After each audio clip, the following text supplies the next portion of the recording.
Ladies and gentlemen, welcome to another episode of the Music Mondays podcast.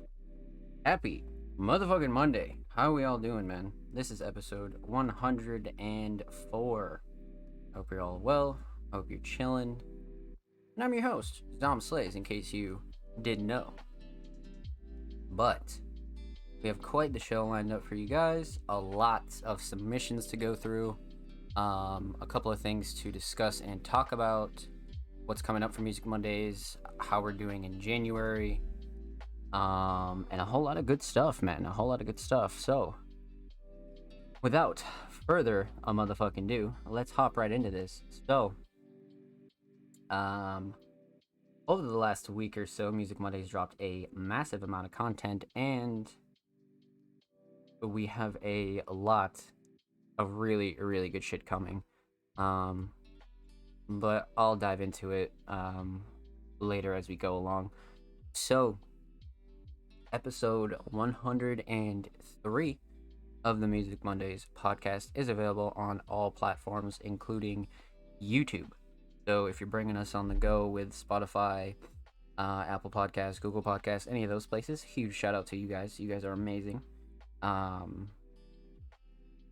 And of course, it's available on YouTube as well if you'd like the full visual breakdown.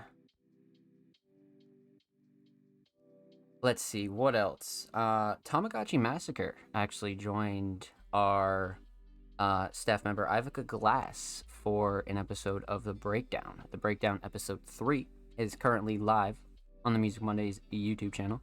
So if you missed that, definitely go check that out. Huge shout out to Tamagotchi Massacre for sitting down with us. Huge shout out to Ivica for cranking out yet another banger episode of The Breakdown. The Breakdown is really one of my favorite segments, just because I really wanted to give the staff like the freedom to create their own content, right? And really have their own visions come to life. And Ivica really wanted to pursue a one-on-one segment that was different from the Music Mondays podcast, or Feature Friday, or Workshop Wednesday, or any of our other main pieces of podcast content. So definitely go check out the first 3 episodes of The Breakdown, because it's entirely different than our regular show as well. And of course, it's not live, so you always have something to look forward to that's completely unreleased, you know? Staff Design Showcase number 6 is available right now on all of our social medias, our Twitter, our Instagram, our Tumblr, our Facebook, the whole 9. Staff Design Showcase, if you don't know, is our monthly segment where we showcase our designers. We show them some love. We let people know if their commissions are open, and just basically let the community know that, you know, we have a stack of designers on our team ready to fully just take on a bunch of work. So definitely go show some love to Michael Jones, who is this month's featured Music Monday staff designer on our Staff Design Showcase. So yeah, be on the lookout for that every month. And if you're ever looking for a designer, you're looking for somebody to work with you closely on media and things like that, Staff Design Showcase is the place where you can go and check out people's work just really quickly. They're like, okay, this dude's fire, let me go hit him up. So definitely go check those out. Absolutely. And huge shout out to Michael Jones, per usual.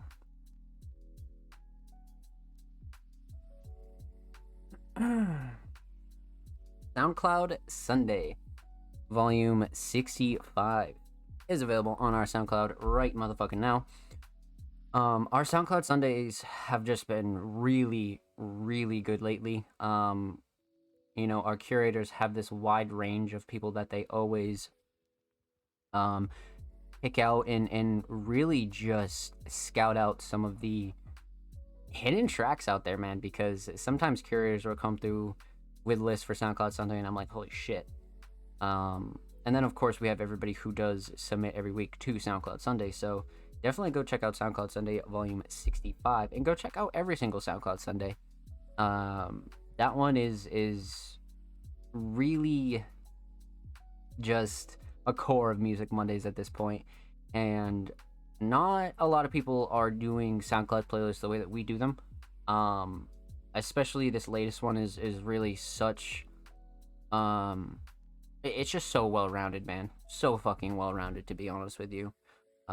So be on the lookout for that, and if you're ever interested in submitting to SoundCloud Sunday, submissions open every motherfucking Wednesday, so make sure you follow us on socials at All Music Mondays.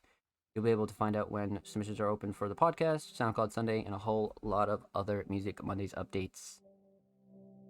Yeah, so SoundCloud Sunday, man. I'm just proud of how far that playlist came.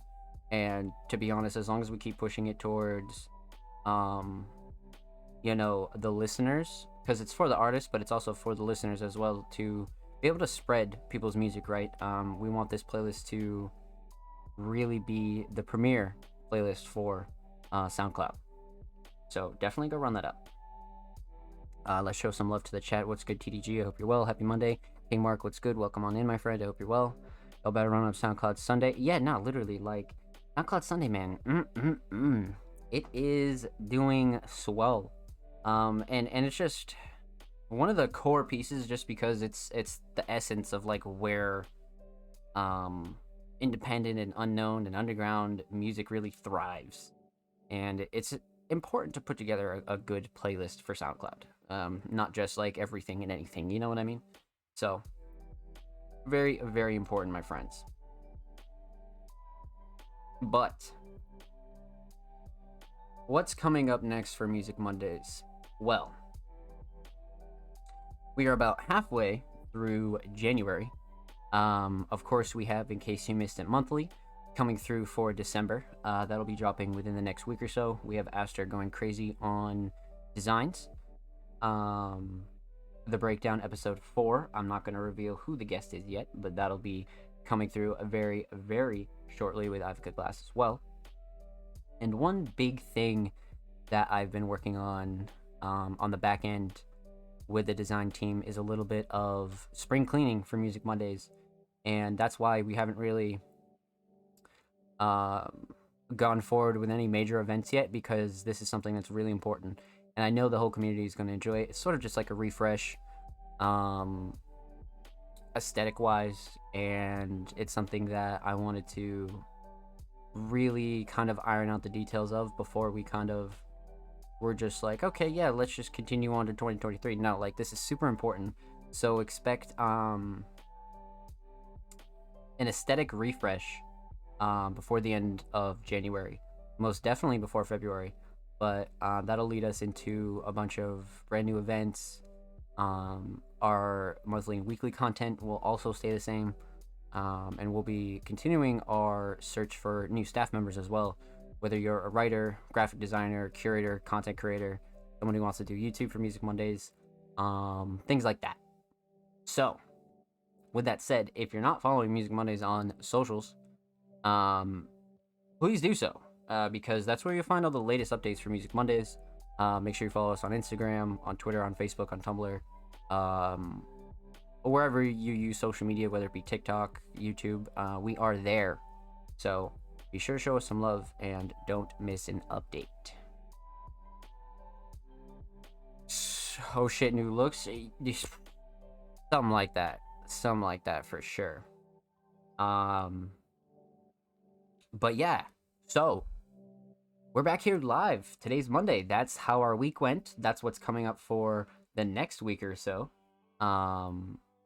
So let's hop right into this, ladies and gentlemen. Let's talk about submissions, and then we'll also dive into one short kind of topic that I wanted to discuss a while ago, but we just kind of had the Music Mondays awards, and we haven't had a chance to really like sit down and talk about um other topics, right? Because usually we have all types of shit to sit down and talk about. But this week I have an interesting topic, nothing major, right? But this is something that I definitely wanted to speak on because I see this get brought up every once in a while, and it's something that I've had extensive experience with, right? So let's talk about smoking in the studio. This is a good one because, man, oh man, oh man, this is an age old kind of debate.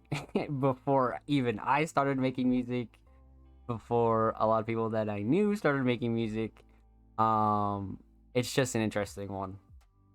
So, this conversation isn't really for the people that already don't smoke in their studios, right? Um, like if you don't smoke in your crib, whether it be nicotine or weed or anything else, that this conversation is not for you. Like if you don't smoke in your crib, you don't smoke in your crib. But for those that do, right, and the ones that do smoke in their recording space or in front of their setup, whether it be their PC and shit like that, I always see people talking about like, oh, our fucking um like our setup got fried, my PC is running like shit, da da da da da, and it's like the one tip that I have learned over the years, right? Because whether I'm streaming, I'm cooking beats, I'm recording whatever, I always used to smoke in the studio, but the thing is you can't smoke near your setup because I see people having a lot of PC troubles, people having fan issues, people having PC issues, right? People not cleaning their PCs, doing all that type of shit, not maintaining their shit. And it's not necessarily about smoking because people want to like talk about, oh, you shouldn't smoke in the studio because it wrecks the gear, da da da da da. No, because motherfuckers are smoking directly over their setup without maintaining their shit. So that's the thing is like, yeah, exactly. Much like Mark said in the chat, listen, man, I'm gonna be blowing smoke straight in my computer fans until I die. I've accepted my fate. The thing is that people will go and question it, and they'll be like, well, why is this happening? At least you're on the spectrum as to where you understand what the fuck's going on there. But there are people like out there genuinely that have no idea why their PCs get fried and they're smoking around their setups all the time. When in reality, if you got like a window in your studio or like the next room over, just like go smoke in the next room. Or you are always doing maintenance on your PC, whether it be a laptop, a desktop, it doesn't really matter. Like you will fry your shit so fast because the Zom Slays experience was my old setup. I had a PC that had fans that would they were kind of like reverse fans as to where they would suck in cool air and blow out hot air rather as opposed to just blow out air. They were kind of like reverse fans, and I would smoke around my setup for like probably like 8 months or something like that, and it literally fried my PC fans in like 8 months. And then it took me a while to like put two and two together because I was like, wait, like hold the fucking phone. Like, how is this happening? And then I realized it's like, yo, I was smoking in front of my setup like cigs, woods, vapes daily, like 8 hours a day. Like like all day at my setup. And it took me a minute to like realize that. And I was like, oh, fuck. So that's what it was. And then ever since then, I replaced my fans, yada, yada, yada. And I haven't done maintenance in a little while. But for the most part, I keep it pretty much like dust free. I just had like a dusting session probably like a month ago. But basically, what the point is like, just don't smoke near your setup. Like you can smoke like around the studio and shit like that. But just don't smoke near your setup, especially exactly, Mark. Exactly. The cigs and tobacco is what really does it. And it really is, because the nicotine sticks to your fucking fans. And then when your fans get real hot and you shut your PC off and they dry out, that is like the biggest fucking issue. And you'll see people like question like, damn dude, these laptops suck, this computer sucks, da da da da da, when in reality, like, now, like, you just gotta, do a little maintenance on that shit. You know what I mean? Like, exactly, keep a window open, electric duster, like, all of those are so key. And like, this is one of those things where if you don't do it now, you're gonna run into it and you're gonna be like, damn, I wish I just dusted my shit a little bit. Because that type of problem blows. You know what I mean? So like, this type of information, if I didn't pass it on to somebody, maybe they'll just go fry their shit without knowing it. But if they hear this, they'll be like, all right, maybe I should start dusting my desk a little bit more. maybe I should fucking, you know what I mean, try to like blow the smoke out the window a bit more, especially if like your setup's raw or on and you're recording and shit like that. You know what I mean? Once I cut those, yeah, exactly. Start sending pics of computers, and they'll get the message. Exactly. Like, I'm pretty sure I still have my old fans that I replaced that were totally nicotined out, just that yellow kind of smoke. And yeah, it really is the nicotine that'll fucking fry your shit in like 8 months, for real. You know what I mean? So that was something that I wanted to touch on. It. So if you're out there, home studios, you're out here fucking grinding your ass off in your room and you're a smoker, open the motherfucking window. Unless you plan on replacing your fans every 8 months, do you? But for the smokers out there that do smoke in their cribs and around their setups, maintain your shit. You know what I mean? Like, maintain your shit, because you're just going to be wasting cash and it'll save you a lot of trouble, especially if you're not very tech savvy and you're not into like replacing parts on a PC. Then double down on it. You know what I mean? Like, especially if you're that type of person. Like, because some people aren't. Some people just aren't tech savvy and don't want to touch a fucking PC. And that's where that comes in, as to where, just remember that. You know what I mean? And it'll make your setup last a lot longer. A lot longer. Redo the thermal paste, right. Right, exactly. Woods and cigs, yep, it's the fucking nicotine, for sure. Because that's what fried my setup, because when I took my fans off, I was like, yo, holy shit, this is fucking all nicotine. Like, because like, weed smoke's like slightly different, especially if it's like out of like a glass or a J. But the woods and the nicotine, anything with nicotine on it, was like the big killer. And it's kind of obvious, right? Because you're like, okay, like, like, I have a bunch of smoke around like a fan that's going like 90 miles an hour, and my PC temps are like 80. You know what I mean? Like, of course that shit's gonna get hot as fuck and it's gonna like melt onto your fans. So yeah, word to the wise out there, definitely do some maintenance on your setup, for sure. Especially when it comes to music, right? You don't want to be losing no fucking files. You don't want to be worried about hard drives and storage and losing a PC setup. Back up your shit and maintain your shit, because it's just important. You know what I mean? And that's a tip that I realized that I never spoke about on here, because I've come so far with all of it that it's just been second nature to me. But I see people kind of going through that trouble all the time, and I'm like, fuck, that is the worst. So if this kind of changes your mind just a little bit, definitely go do some dusting after you watch the show. That's for sure. That's for sure. But that's that. Interesting little topic, you know what I mean? But fun, because it's like tips that I feel like everybody kind of needs. You know what I mean? Like, some people they just don't know about that shit until like it happens to them, and then they're like, oh fuck, like, I wish I took care of my setup more, you know? So very important. Very, very important, my friends. But with that said, let's hop right into submissions of episode 104.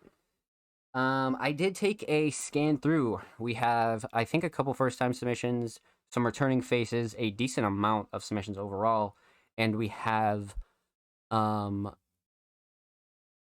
couple of submissions that are from people that do not follow Music Mondays. So you guys know the drill when it comes to that.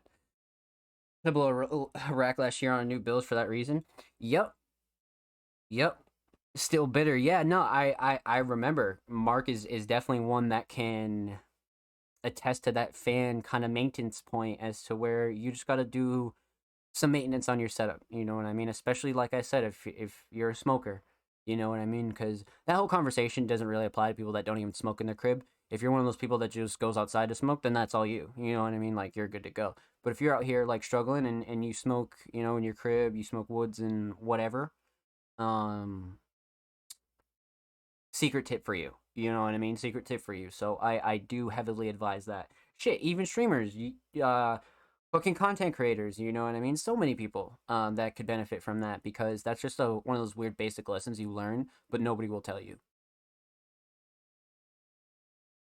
And if I can prevent somebody from going through it, then all the better. You know what I mean? So that's that, my friends. But let's hop right into submissions. You guys know the drill. And if you don't know the drill, this is how you submit to the Music Mondays podcast. Every week, a tweet will go live following the show. So if you're watching here live today, today is Monday, January 16th. Submissions will go live for episode 105 next week tomorrow. But for those of you that don't know, you're wondering, you're like, shit, how do I submit to the show? Da da da da da. This is how you do it. And like I said, the tweet will always be in the same format. Artists and creatives submissions are open for live reviews on Music Mondays live on 1/16/23 at 7 p.m. Eastern Standard Time, twitch.tv/ZonPlays, which is here and motherfucking now. If you'd like to submit your music, artwork, fashion, or digital creation, drop your links and portfolios below. All art forms are welcome. So for those of you who are regular here, you guys know the drill. But if you don't, contrary to our name, Music Mondays, we have reacted to and reviewed a whole lot of things. From music videos to instrumentals, graphic designers, fashion, merchandise, YouTube edits, you name it, we've reacted to and reviewed it. So don't feel like your art doesn't have a place, or you're an underground artist that, you know, has a multitude of talents. You know, you have a bag of tricks that you want to show off. Some weeks you're cooking instrumentals, some weeks you're doing some editing, some weeks you're designing shit. Feel free to submit whatever because like I always say, the goal behind that was to recognize the fact that most underground creators do have a bag of tricks and are quite the jacks of all trades. So feel free. And of course, you guys know the drill. We will never, have not, will not, ever take your money for submissions, whether it be a playlist, podcast submission, interview, review, things like that. So the only thing that we do ask before you submit to the show is that you're following Music Mondays before you submit.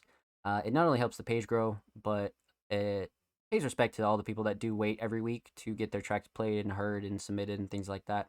So just show them some respect, help grow the page, and also it helps grow you as well, right? Because now you have access to this complete network of people that are involved in Music Mondays in the show. So that's all we do ask. And like I said, the format might change, but um all of our free stuff and the core of why we do this will never change. Believe that. So that's the only thing that we do ask of you. And the last thing, submissions will close a couple hours before the show, sometimes a day before the show, depending on how many submissions we get.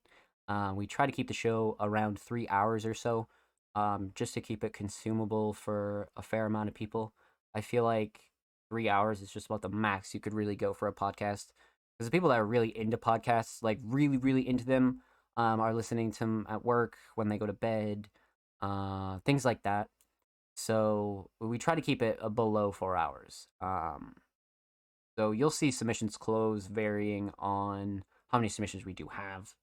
So that's the only thing. So just keep in mind, submissions do close the day before or the day of. So you roughly have about 6 to 6.5 days to get your tracks in.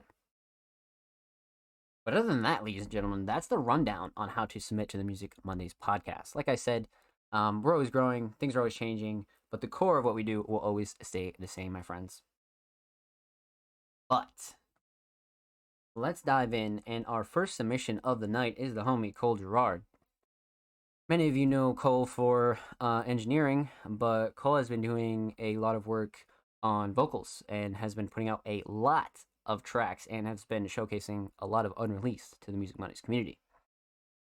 Now, Cole submitted a track titled Level Up, Prod Hidden, out Wednesday, album February 15th. This and the last single aren't on it. So they are not on this. So this is just some single shit leading up to Cole's project. and I assume this is exclusively unreleased Cole Gerard. It is. Oh man, this cover's hard as shit. This cover is actually really hard. Holy shit! I love the colors here, and I really like the parental advisory. Yeah, it's well done. Again, minimalistic, but really well done. Cover art hard. I agree. I agree, my friends. Let's go, Cole. So let's get into this exclusive unreleased Cole Gerard Level Up Proud Hidden. Let's get it.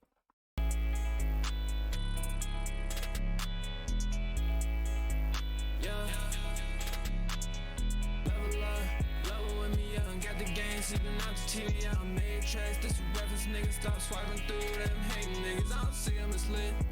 Sunny side up, getting pride in here. There's a big difference between stupid and stupid. There's a big difference from loser to loser. I ain't mistaken, thought it was stirred, that shit shake. Climbing up, watch the vid, drop the rain. Y'all see how that work, like homie said. In fact, is up the fame. Driving fast, but my life ain't in a race. But I'm dying, so I ain't got time to hit the brakes. Tears fall on the keys, there's no time for lying. Face texting, nail polishing, niggas sobbing.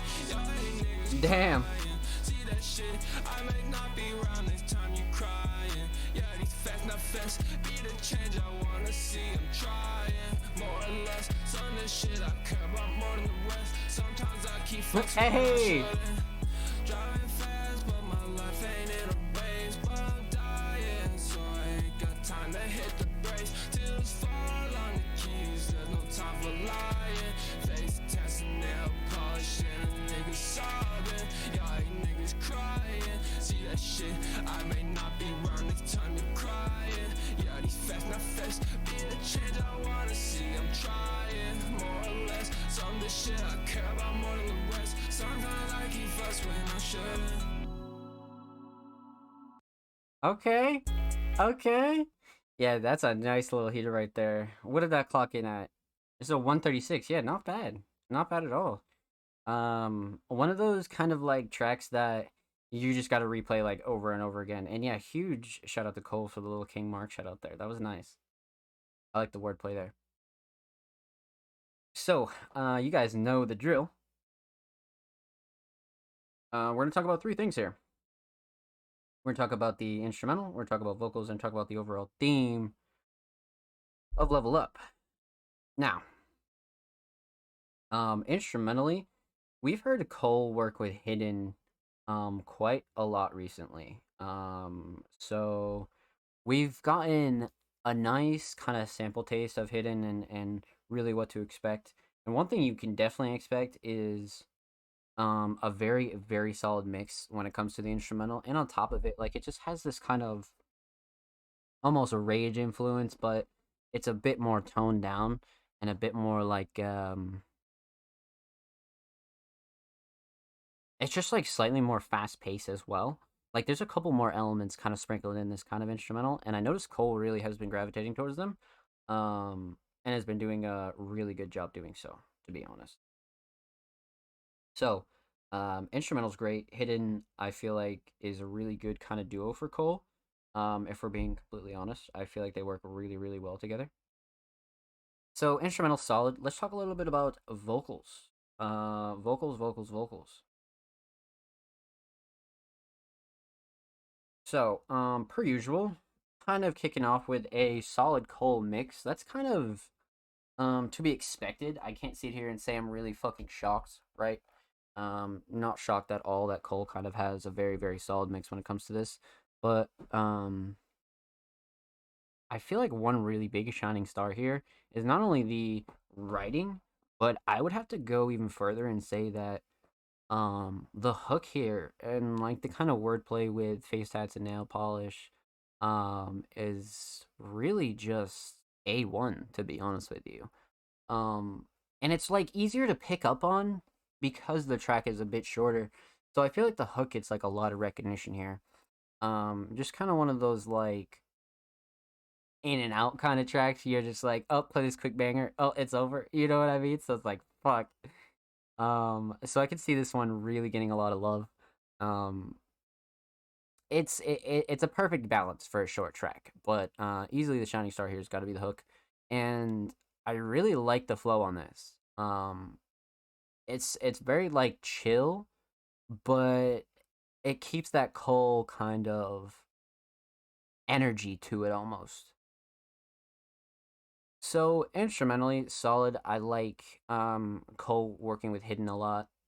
Um, vocal Shining Star got to be the hook for sure. Let's talk about the overall theme.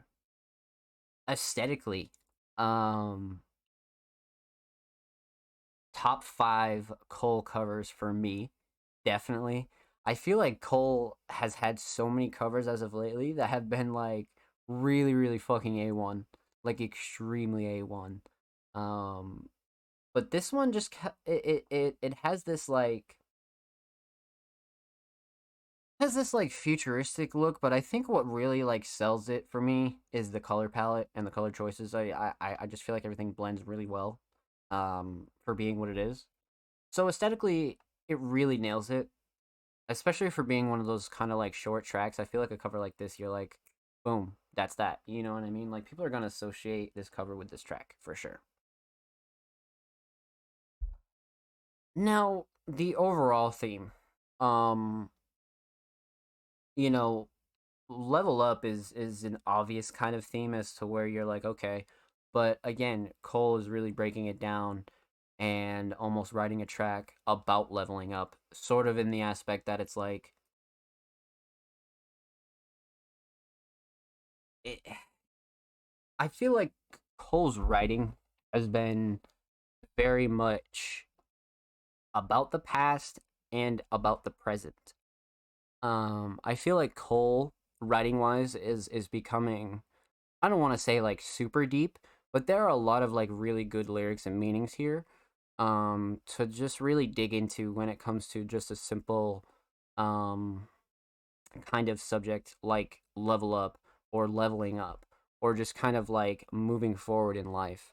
And there's a lot of wordplay, there's a lot of like personal bars in here that are just kind of like they're easy to get behind, but at the same time, like Cole's getting almost deeper and deeper into songwriting.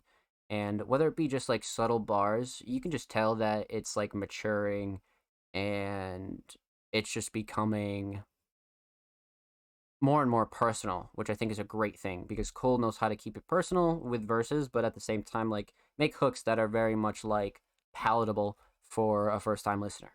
You know what I mean? So, with that said, huge shout out to Cole Gerard. Thank you so much for the submission, homie. Much, much motherfucking love. Make sure you are on the lookout for Level Up. That is dropping extremely soon. Make sure you follow Cole on SoundCloud. Cole is 9 away from 60 followers. That is a great milestone. Go show Cole some love. Lots of bangers on there. And of course, make sure you follow Cole on Twitter. Cole is literally 6 away from 50 motherfucking followers. Go show Cole some love, my friends. And of course, every artist featured in today's episode and every episode will be linked in the description of the YouTube re-upload. And make sure you subscribe to the Music Mondays YouTube channel if you have not already. We are approaching 90 motherfucking subscribers. So huge shout out to anybody that already has. I see you guys showing love on the new drops, showing likes. I appreciate it. Thank you, thank you, thank you. And of course, if you haven't, what the fuck are you doing? Go show some love to the channel and these artists. Solemn, what's good? Welcome, welcome, welcome. Happy Monday. How are we, chat? How are we doing? Great way to kick off the show. Always nice to have some exclusive unreleased Cole, man. Always. But continuing on, we got the homie Blake Thought. Now, I think last week, Blank Thought submitted for the very first time. So I'm kind of interested what we have this week. Now, Blank Thought was a producer that submitted a track that they had got placed with an artist, and it definitely had a lot of like alternative cloud influences. So I'm pretty excited to see what we have here. Blank Thought submitted a track titled "A Titan in My Own Right." We'll pop this open in a new tab and we'll check this out.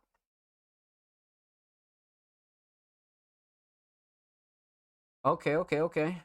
So this came out this year, so it's literally Gotta be less than 16 days old for sure. Interesting. Okay. Blake Thought, a Titan in my own right.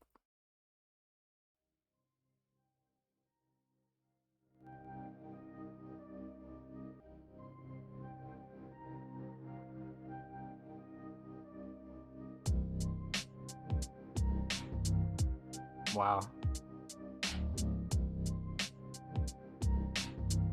Check. Every verse be causing sparks, hit the mark like this was archery. Making works of art from the heart and the poverty. Went from being broke to taking trips to coastal properties. Looking for the best MC, you just hit the lottery. This ain't just a job to me, place the track so properly. Raised in grave economies, got held back by democracy. Gotta praise my wise OG for taking care and watching me. Could've been a harmful seed, destructive doing robberies. Rappers start the beat but don't possess the armory. I move like Socrates, the wisest in my colony. Rappers posting mockeries, y'all joking, try some comedy. Before I hit you dead in your scope like Sean Connery. They won't acknowledge me, but still they try to copy me. Splitting wigs with the stick, just like a hockey team. I know you thinking, goddamn, this is a golly scheme. Whoever wants to box the king, hear the Rocky theme, bitch. Stunting on these haters, yeah, I'm doing something major. I'm crushing all these fakers, stacking all this fucking paper. They see me at the top, waving like I'll see you later. But I'm the titan of the game, call me Eren Yeager. I'm never gonna stop, I make these bitches flock. You know when Bosco Westy drop, we about to pop. You know the classifieds, they always down to ride. Destroying any vibe redacted for the other side. My flow contagious, I'm shocking, just call me Raiden. You scheming, won't be the player, more cunning than Amadeus. Assaults be aggravated, the boss be calibrated. My voice so animated, this feels just like the Matrix. I'm the chosen one, no, not the only one. I got killers with the pen, they cock back like some loaded guns. No love for no bitches, keep them out the trenches. Been a fucking menace, you test us, you'll be finished. Deliver the facts, I'm killing the rhythm of venomous raps. You better get back, instilling the visual messages packed. I'm cutting no slack and stepping on tracks. Get in my bag, my rapping attacks. If you entrapped and grab it for scraps, that's how a venom reacts. Working diligently in the lab like night and day. I know the real ones feel me in this craft we grind away. My tribe on the quest, through the pen we find a way. I'm trying to blast you from the past like a Michael J. Motherfuckers better feel this on this beat, we dropping realness. All my bros know what the deal is, ain't no way to stop my illness. I'm hard to deal with in this chaos, yeah, I master stillness. You ain't a killer all my life, you ain't about to kill shit. I switched the topic cause some dudes be out of pocket. I got the knowledge, so just listen and unlock it. I learned from all the greats like Schoolie D, the crucial conflict. I earned the right to make these tapes and turn a profit. Stunting on these haters, yeah, I'm doing something major. Okay. I'm crushing all these fakers, stacking all this fucking paper. They see me at the top, waving like I'll see you later. But I'm the titan of the game, call me Eren Yeager. I'm never gonna stop, I make these bitches flock. You know when Bosco Westy drop, we about to pop. You know the classifieds, they always down to ride. Destroying any vibe redacted for the other side. Wesley Rocco just fucking laid it on us, ladies and gentlemen. Jesus fuck.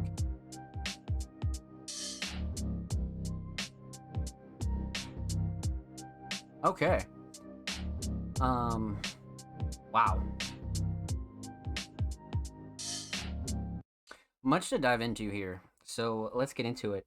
We're talking about three things. We're talking about the instrumental. We're talking about vocals. Talk about the overall theme of A Titan in My Own Right. So, a little less of a cloud influence here. Like I said, I didn't really know what I was expecting because A Blank Thought just submitted their first track last week. So this was kind of like an interesting track, right? Because this could have went to like a different sound direction or it could have been a little bit similar, but I feel like it hit the perfect kind of middle ground. I think the first thing that I noticed instrumentally was the use of the 808. Like it kind of had this like classical boom bap, slightly hip hop influence, but like the use of the 808 and like how the drums were laid out were like really fucking excellent. It brought it a, you know, it was just slightly refreshing, to be honest with you. Because I feel like that's what a lot of like modern boom bap or like modern hip hop kind of lacks is that punch. Sometimes like a kick or some like regular shit just isn't enough, but you don't want to like, you don't want to drown every track in like an 808. But I feel like this was kind of like a good middle ground that kept it knocking. So I like this instrumental a lot. The other thing that I noticed too was the structure, and it's not over saturated in sounds, right? I feel like the sound selection's really good, but at the same time, like the sounds chosen don't really overwhelm this track like at all. Shining star for me though has got to be the drums. A second thing to really talk about is the melody here. As far as the instrumental goes, great melody, kind of like that classic like kick back and like chill, almost slightly like gangster type of a vibe almost, but not really. Um, very very well utilized when it comes to combining them with the drums, like 100%. So instrumental, absolutely solid. Um, let's talk about vocals. I mean, Blank Thought is quite the producer because Blank Thought will just come through and be like, "Yo, check out this track," and they produced it. And this is the second time we've come in with an artist that we just had no knowledge of that Blank Thought produced for that absolutely just fucking killed it 2 weeks in a row. And this week we have Wesley Rocco. And wow, wowie, wow, wow, wow. Just the writing and the delivery here, or like just fucking sold it. Because the writing was like, um, it was just so many heavy bars mixed with like relatable bars, but the delivery sold it. Like the delivery and just the overall attitude throughout this track really really sold it for me. So Wesley absolutely fucking killed it, especially for 3 minutes and 17. Completely ate on every single verse. Like I think only a minute in, I kind of was like, okay, damn. Like there's a couple bars in there where it'll definitely make you turn your head. And you're like, okay, you're like, holy shit. So shining star for me has got to be the writing and the delivery, like without a doubt. Um, and like I said, 3 minutes 17 seconds, like you know, you came through on this. You know what I mean? Like totally like held your own, like no feature, nothing. Like just came through, ate up the whole 317 for sure. Mix was very solid as well. Nothing clashing, too overbearing, especially when you consider the instrumental. Vocals were mixed really nicely. Um, really just hit that sweet spot, to be honest with you. So instrumental, very solid. Vocals, very, very, very solid.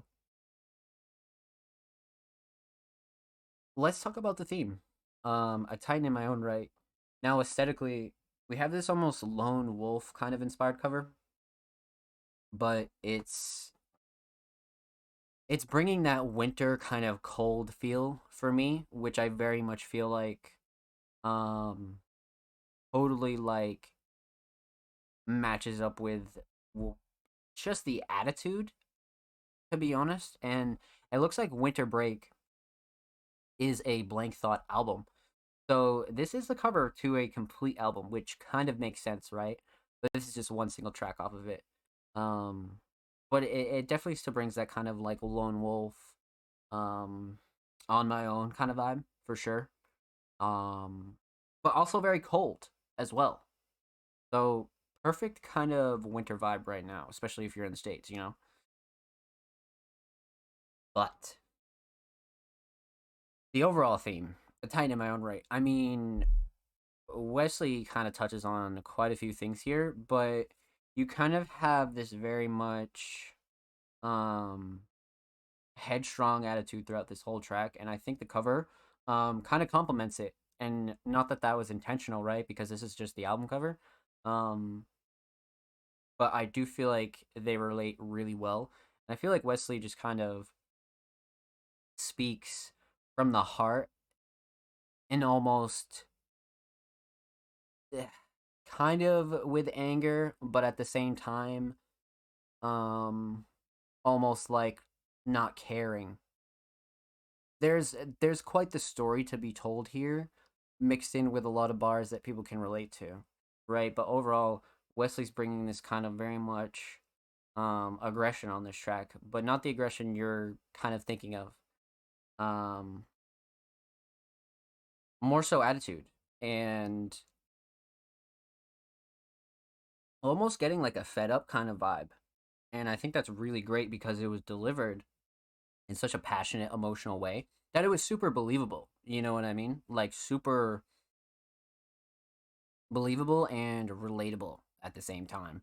So there's kind of like a real deep undertone here, and I feel like Winter Break is definitely an album that you should check out if you're interested in Blank Thought, for sure. Because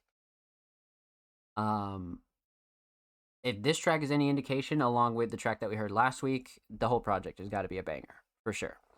So with that said, huge shout out to Blank Thought. Thank you for the submission, homie. Much motherfucking love. Make sure you follow Blank Thought on Spotify, and of course, make sure you follow Blank Thought on Twitter.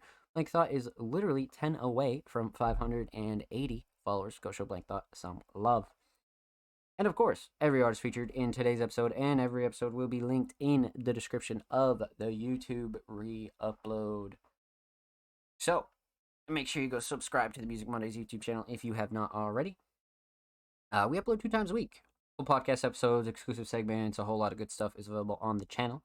And if you have been showing love to the channel, huge shout out to you. I see you. The staff sees you. And we thank you. And if you haven't, I don't know what the fuck you're doing, man. Go show the channel some love and go show these artists some love as well. So let's get a chat. We are cranking through these submissions. 2023, I have a feeling is going to be a crazy year for the podcast. I'm not going to lie. Like, a crazy fucking year for the podcast. Like, but let's continue on. So, up next, we get the homie is 63. Now, 63 has been submitting to the show for a while, and 63 is quite the producer, especially when it comes to a more alternative, experimental, electronic, alternative pop kind of style. 63 has quite the style, truly. But they submitted a track titled Not For Real. It's an older track, but you'll enjoy it. And it's Yule's Prod 63. Older track, you say? Let's check this out. Okay, 1 year ago, so not brand new, but not super old. Lots of love on this too. What the fuck? Okay. Okay. Interesting. Cover's really hard. Whoever did this cover went actually dummy. Holy shit.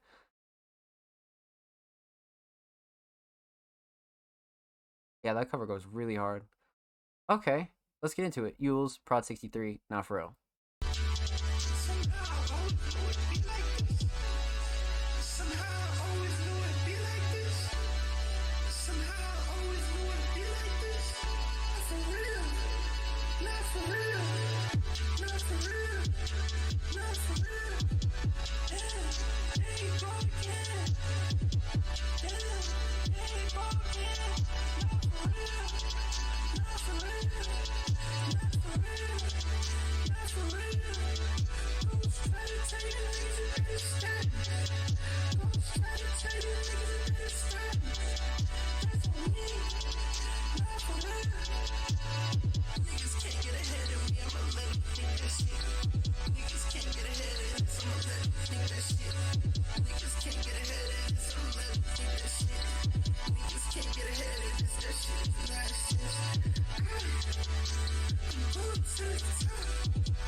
Damn. Okay. Um, this is like the definition of some like real experimental yet like super well-rounded shit. If I'm being honest with you. So let's break this down. We're talking about three things here. We're talking about the instrumental. We're talking about vocals, and we're talking about the overall theme of Not For Real. That hook's already in my head. Oh shit. So the instrumental. Melody is like such a big thing here. The melody is so memorable and just brings this futuristic kind of vibe to this track, like without a doubt. Almost like cyber like, but the melody just does it for me. Drums are solid. Everything's mixed fairly well. Nothing's clashing too overbearing. And of course, like we said, over a year ago, so not brand new, but not super old either. So always got to keep that in mind. But the melody is a big shining star here for me, like without a doubt. So let's talk about vocals. Vocals are very much in the fashion of this like alternative kind of electronic vibe. Like we've seen Yules really expand a few different styles throughout the time that they've submitted to the show. Whether they're pitched up, pitched down, kind of a different mixing approach. One thing that you can guarantee is a lot of creativity. And one thing that's like easily um one of the more memorable parts is the hook, purely because of the fact that it's so catchy. It's like one of those catchy hooks. By the time that it rolls around for the second time, you're like, oh shit. Especially for some like club shit, some like underground party kind of shit. This would go really crazy. Um, just because it has that like obscurity and like experimentalness, but it's very structured, very structured. So vocals are very solid here, especially with the shining star being the hook, like for sure. So let's talk about the overall theme. Um, Aesthetically, this is a great cover. This is a really fucking great cover. We have this like a retro kind of take on things, but um, the title is what gets me. I love the way it's edited. It's just A1. Definitely one of those covers where, regardless if you enjoy the track or not, you're like, yo, that cover's hard as shit. You know what I mean? So, well done to whoever did that cover.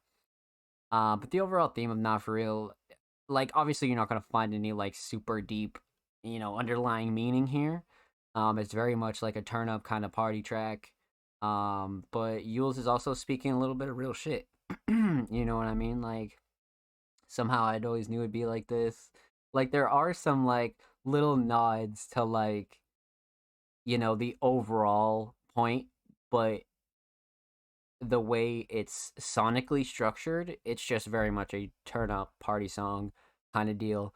But you can also get some smaller themes from the bars throughout this track. So, with that said, a huge shout out to 63 Yules. Thank you so much for the submission, homie. And of course, make sure you follow Yules on SoundCloud. Yules is literally 6 away from 210. Go show Yules some love, man. And of course, make sure you follow 63 on Twitter. 63 is literally 8 motherfucking followers away from 400. That is a great milestone for 63. Go show 63 some love. And of course, per usual, every artist featured in today's episode and every episode will be linked in the description of the YouTube re-upload. And of course, make sure you subscribe to the Music Mondays YouTube channel if you have not already. We upload 2 times a week. Full podcast episodes, exclusive segments, a whole lot of good stuff is available on the channel. So make sure you go subscribe if you haven't. And if you have, thank you. We appreciate you. We see you. Staff appreciates you. I appreciate you. Thank you. And if you haven't, I don't know what you're doing, man. I don't know what you're doing. Go show the channel and go show these artists some love. Holy shit, we are well underway, my friends. So, Up next we have the homie Lil Caesar, or aka Prod Lil Caesar, or aka Grapes Remixed. They submitted a couple of tracks actually, and they said, or can we do tracks that are still private? If so, so I'm assuming they want to do the private track. So let's do that, because of course you can submit a private track, absolutely. Um, but yes, so this is the private track. I want to make sure I wasn't I was I wasn't cooked. Okay. I wonder what the title means. I'm sure Little Caesar will tell us when this drops on YouTube or before. But this will be interesting. This will be really, really interesting. So let's get into this. Unreleased, Little Caesar. Let's go.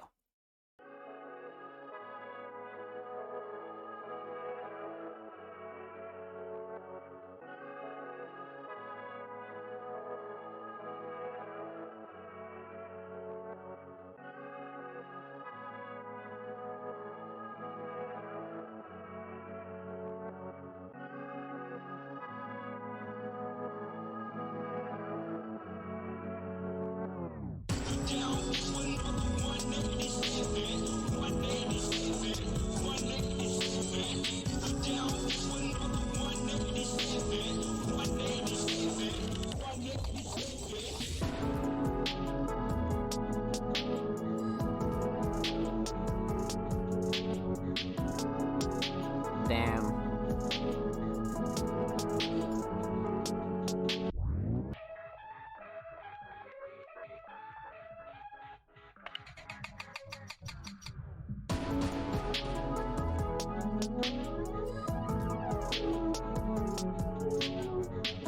This is some real peaceful shit, man.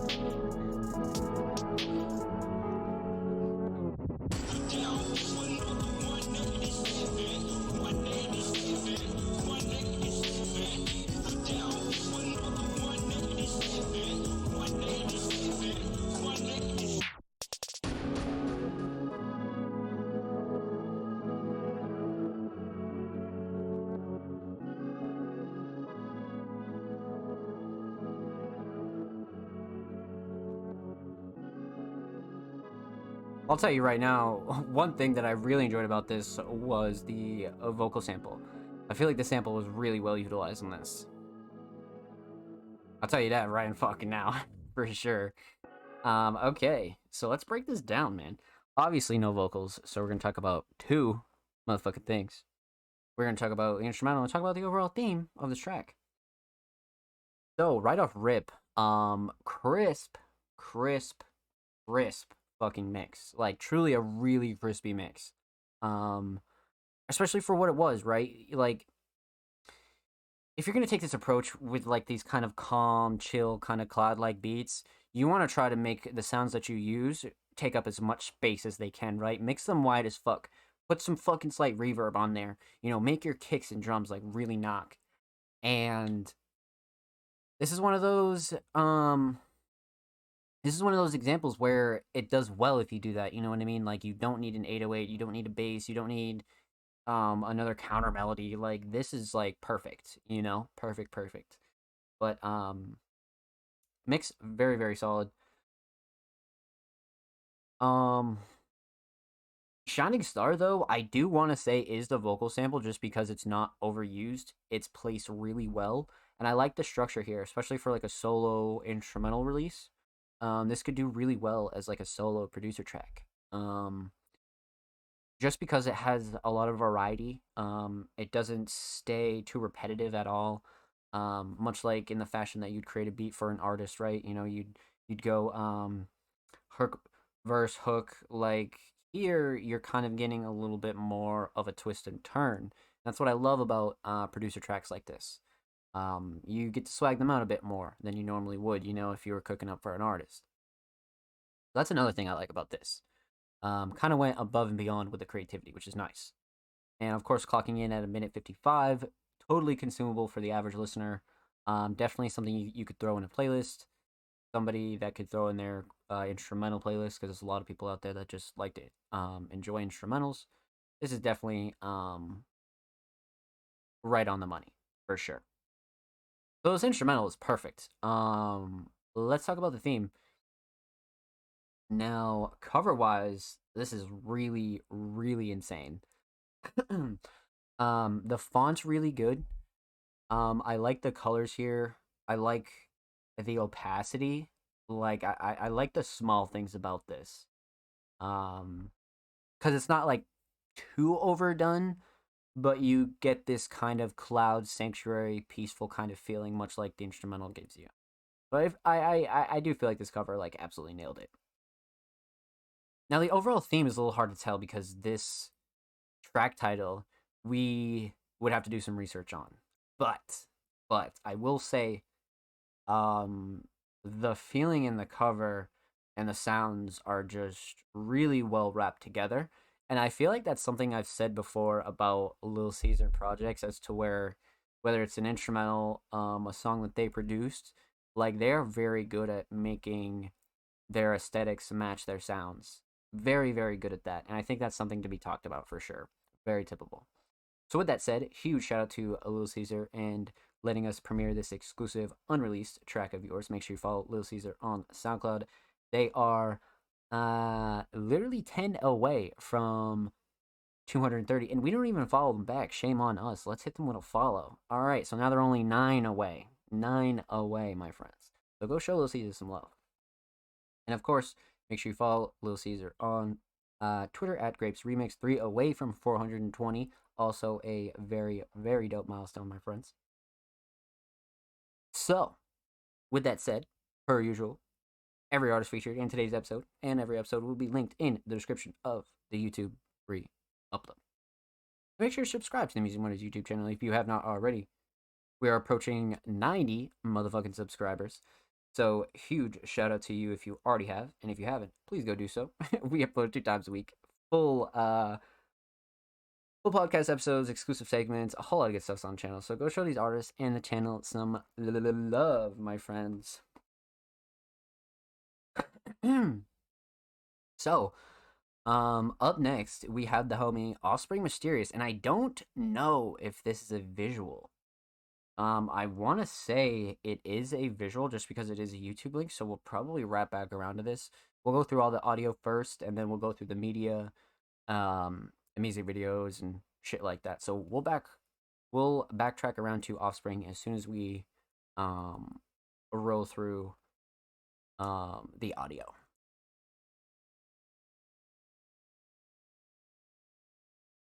All right. So we'll wrap back around to Offspring. And up next, we have the homie Bassie, otherwise known as Bassie Music. They submitted a track titled Disposable Memories. Now, I think Bassie submitted max total like 2 tracks. This might be the second one. This very much might be the second one. But Bassie has this very, very beautiful alternative kind of sound. I'm very, very excited to get into this. Very excited.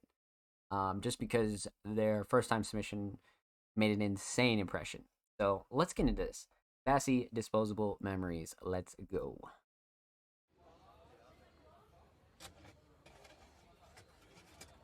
I love the cover, by the way.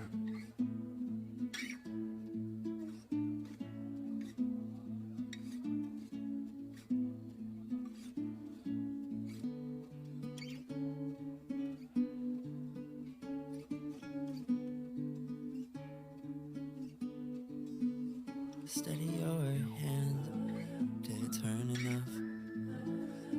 No, this isn't like a telephone, it takes a little bit of extra work for it to work. I know it isn't made that well, but maybe it'll be worth it in the end. In the middle of the day, got aucun problème, but I forgot to say that you can keep 27 memories. 27 throw them away. Don't throw them away. Don't throw them away. Don't throw them away.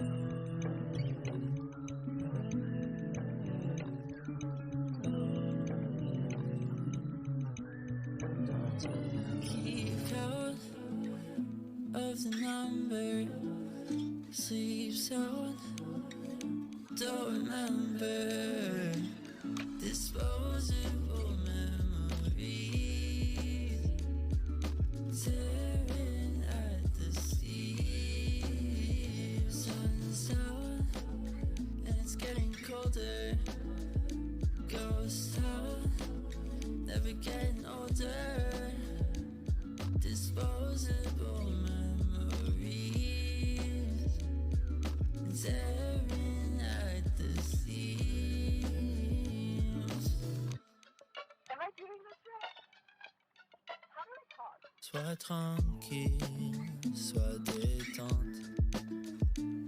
J'avoue, c'est pas la première fois que j'ai dit des mots exactement comme ça. Je vais me dévancer.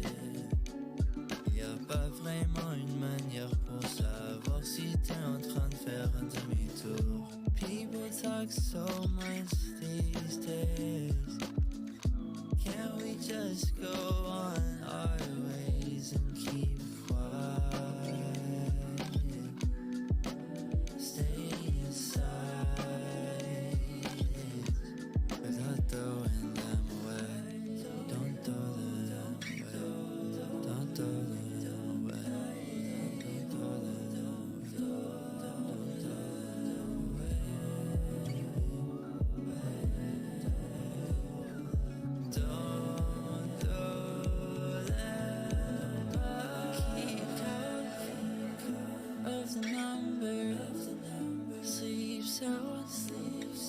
Don't remember, disposable memories,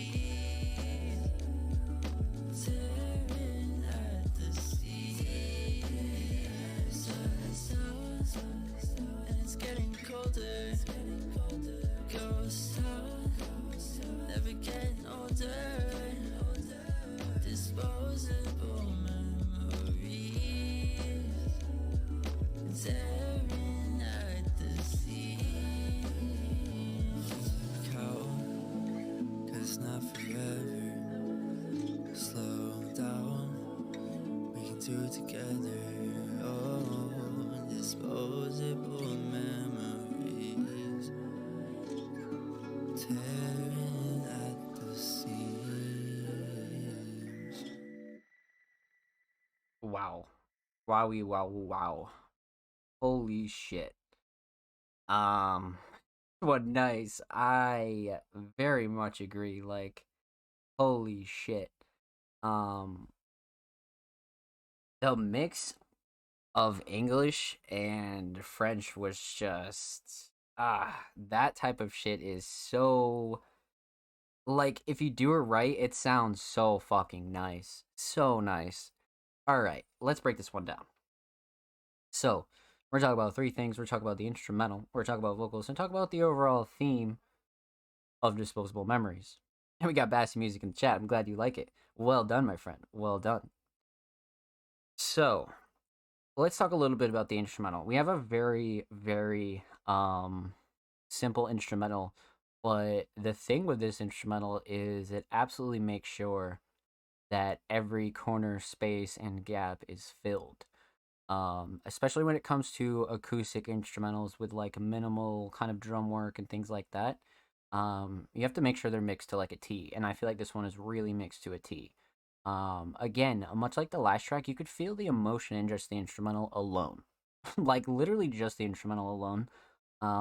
Obviously the melody is super dominant here, so that's gonna be my shining star, especially with the kind of it it just brings emotion out of you whether you like it or not, especially for like a first time listener, and like, you know, say you're completely unfamiliar with this kind of alternative. you'll be like, wow, you know what I mean? You're going to be um pulled in whether you like it or not. So instrumentally, a fucking one. I feel like this totally fucking um hit every nail on the head for sure. Let's talk about vocals.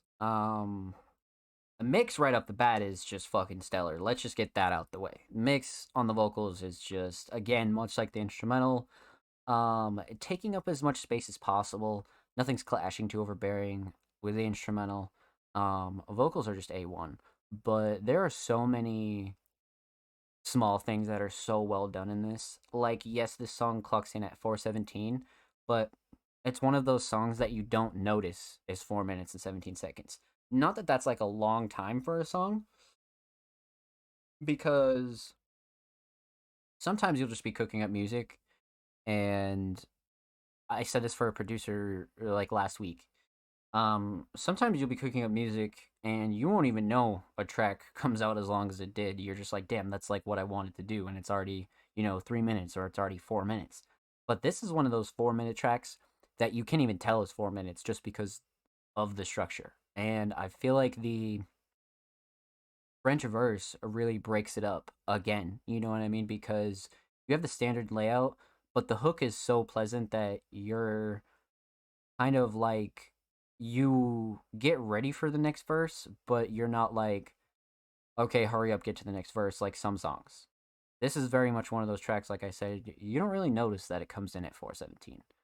But you have the structure that kind of has the credit for that, but at the same time, the second verse really breaks it down even more. Um, and I feel like if you sneak shit in there like that, where as if your like primary musical language that you speak is English, but you throw in like, a Russian verse, a Spanish verse, a French verse, anything, it's so refreshing, and it's so nice, especially if you don't even speak those languages, because it adds an essence of like mystery to this track, right? That only like lyric videos kind of like explain.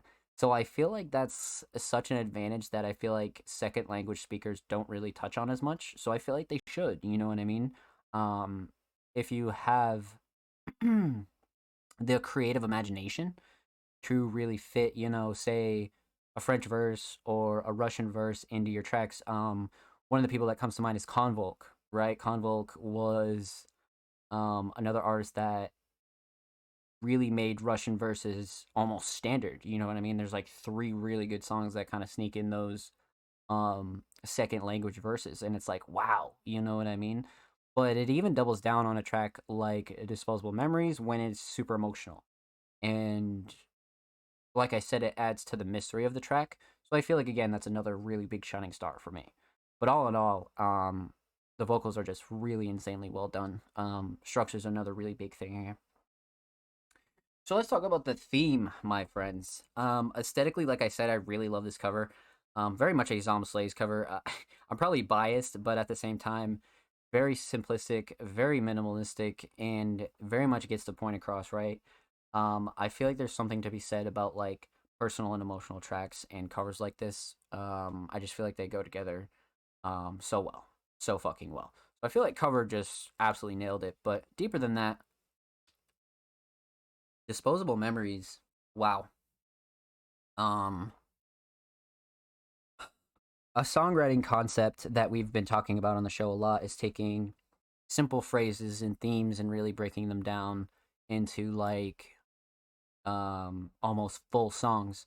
And taking a phrase like Disposable Memories um is one of those things where if you're gonna write a song about disposable memories, it's gonna be it's gonna be like personal and emotional, but at the same time listeners are gonna be um they're just gonna relate extremely well to shit like this, just because, again, it's a phrase, it's a thing, it's a subject that people go through regardless of shape or form or whatever. A track like this really helps people relate, that's why it's important for artists to really put out emotional music if they want to, regardless of whether it's like super sad or super personal. Sometimes tracks like this truly help listeners get over the hump that they're going through in life, and in exchange, it helps you feel some type of like healthy therapy, because there's nothing healthier than like writing out a song and performing it and recording it and releasing it, especially if it like kind of has a lot of meaning to you, and it's like, damn, I worked so hard on this. Like, that's like one of the best forms of natural therapy that you can get. And the fact that it also helps listeners, whether it be regular listeners or new listeners, that's like such a good goal with music. And it happens across all genres, but in this particular alternative kind of space, this is one of the ones where it's important. You know what I mean? So huge shout out to Bassy. Thank you so much for the submission, my friend. Much motherfucking love. And of course, make sure you follow Bassy on Spotify. And make sure you follow Bassy Music on motherfucking Twitter. They are literally 5 away from 300. That is a great milestone, my friends. And of course, every artist featured in today's episode and every episode will be linked in the description of the YouTube re-upload. And make sure you subscribe to the Music Mondays YouTube channel if you have not already. We upload 2 times a week, exclusive podcast segments, full podcast episodes, a whole lot of good stuff is available on the channel. So go sub to the channel if you haven't already. And if you have, thank you. We appreciate you. Thank you for listening. Almost at 2K monthly listeners on Spotify too. Let's go, Bassy. Good for you, my friend. I completely agree. I took that picture too. See, that's what we love. That's what we love, my friend. Good stuff. Good fucking stuff. Keep it up. Absolutely keep it up. Let's fucking get it, Bassy. Big W. Absolutely. Absolutely. So, we've had quite the amount of bangers tonight. And huge shout out to everybody in the chat who's tuning in and showing love tonight. So, up next we got the homie SLM, and like I said, we have some work coming out with SLM extremely shortly with Music Mondays. So, be on the lookout for that. But SLM actually submitted a visual. So we have a couple of visuals to wrap back around to. So Offspring has a visual and SLM has a visual. So we'll get through our audio first, and then we'll continue on to our visuals and other forms of media. So, continuing on, we got the homie Bloodcat, aka Sirica Saturn. Bloodcat has been coming in hot for 2023 and our music video winner of the year for Music Mondays. Let's see what Bloodcat has for us this week. They submitted a track titled Taylor's Lullaby. I would have, yeah. So exclusive unreleased Bloodcat premiering right here only on Music Mondays. Bloodcat has been killing it with the fucking art lately, like absolutely fucking killing it. So no surprise that they've started to use some of their work for cover art. Just 2.5 minutes of me playing piano with bird sounds in the background. I love that. What the fuck? If it really is, that's gas. Cover art is Beatcat flower painting. Let's fucking go, Beatcat. Okay, let's get into it. Bloodcat, Taylor's Lullaby, exclusive, unreleased Music Mondays premiere.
This is great.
Nice little fade out. All about the little things, man. All about the little things.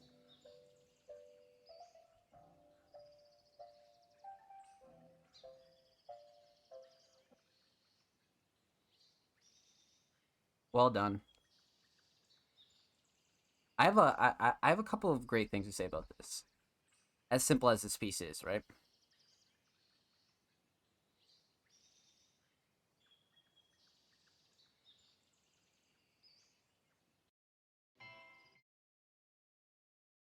So the description kills me. It's just 2.5 minutes of me playing piano with bird sounds in the background, and it quite literally was that. But there's a lot of positives with this. So let's break this down. Obviously, no vocals, so we're gonna talk about two things. We're talking about the instrumental, and we're gonna talk about the overall theme of Taylor's Lullaby. So, um, obviously, not much to mix here, just a piano and some bird sounds. But with that said, sound selection was great here. Especially with the added birds and the fade out. It's really about the little things in production like this, especially if you're going like for something super simple and pure. Um, it's the little things that really shot this over the edge for me. But I think more so what's so important about pieces like these is it shows another side of an artist that supporters um are into. So say somebody is super into Bloodcat and Bloodcat releases this. This is like one of those special kind of pieces that people are so very much into in the aspect that it's personal and they feel like they can relate to you and that you're kind of a human being too, right? Like you just put out some simple shit just for the pleasure of it. I feel like this is like very important. Very, very important. It's so personal. From the cover down to the sounds chosen. Even the track title, right? It's very personal.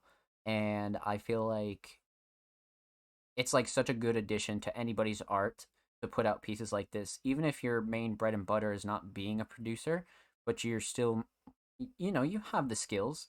So you're like, okay, like I want to go write out something beautiful, or I want to go write out something X, Y, or Z.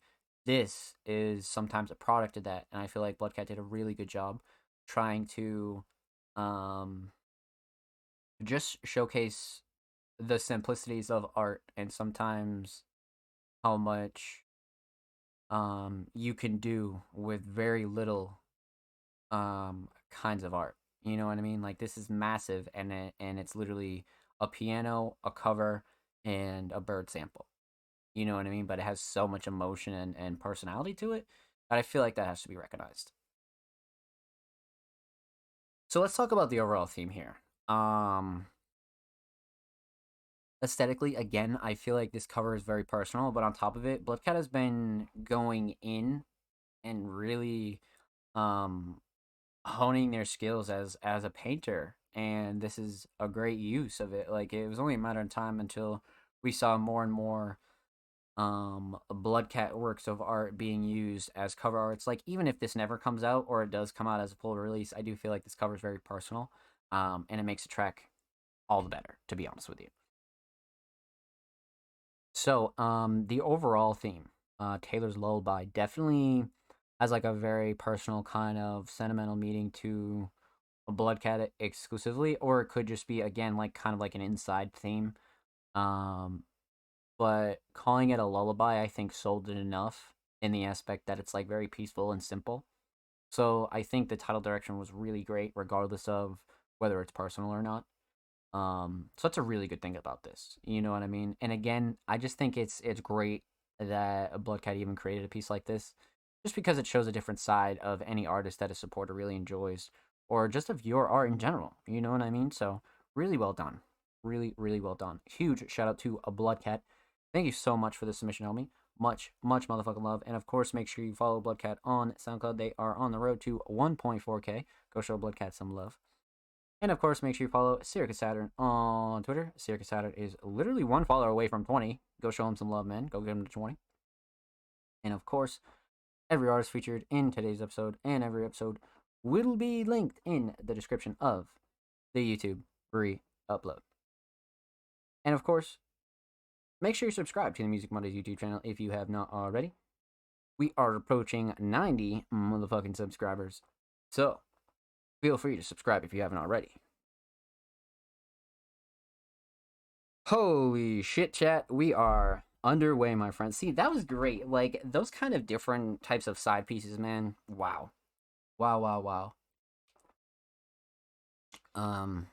Just rare shit, to be honest with you. Just like really rare shit, truly. So, up next, we got the homie Gleam. And I think Gleam, this is their first time submitting to the Music Mondays podcast. I believe we've snuck them in on SoundCloud Sunday a couple of times, but we're pretty much going in blind here, chat. So let's take a look at this. Fully Like That, Prod 3 Dogs. Okay. But the famous cover.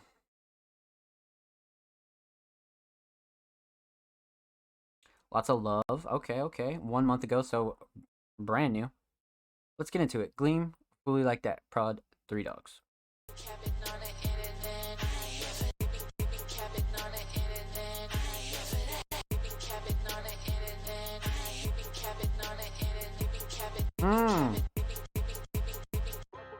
Okay. Yeah, no, that chop was hard for sure.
Okay. So we're very much on the dark alternative trap vibe here for sure. I think Gleam killed it. For what this is, 100%. All right. So let's break this one down. We're going to talk about 3 things here. Talk about the instrumental, we're going to talk about vocals, and we're going to talk about the overall theme of Fully Like That. So, Prod 3 Dogs. 3 Dogs did an excellent job. Excellent fucking job with this. I feel like Shining Star has got to be the drums. Mix is really solid as well. Everything knocks, nothing clashing too overbearing. But the drums here really did it for me as far as keeping the bounce up and the melody almost kind of complementing the drums. So 3 Dogs did a really good job on this. So excellent choice there. Let's talk about vocals. I think the delivery and writing were some of the talking points here. Especially the writing, just because it's like this kind of like in your face, like fuck you type of shit, but at the same time it's very like chill and laid back. You know what I mean? So I feel like that's a dangerous combo. Like that can be very, very solid and like really like make or break certain people's style. So I feel like you're getting the best of both worlds here when it comes to like solid kind of hard lyrics, but at the same time like the delivery is a bit more chill. So that's definitely something to note here as well. Vocal mix, I almost would say um, is one of those mixes that pretty much lets the lyrics do all of the carrying. Like the lyrics are very, very important here. It's a very raw, kind of like very minimal kind of mix. And sometimes that's just the vision that you have for certain tracks, you know what I mean? And it kind of complements the other aspect that I was talking about as to where um you have these like kind of in your face lyrics, but the delivery is a bit more chill. So I think that has a big, big thing to do with it as well, the mix. So vocals are great.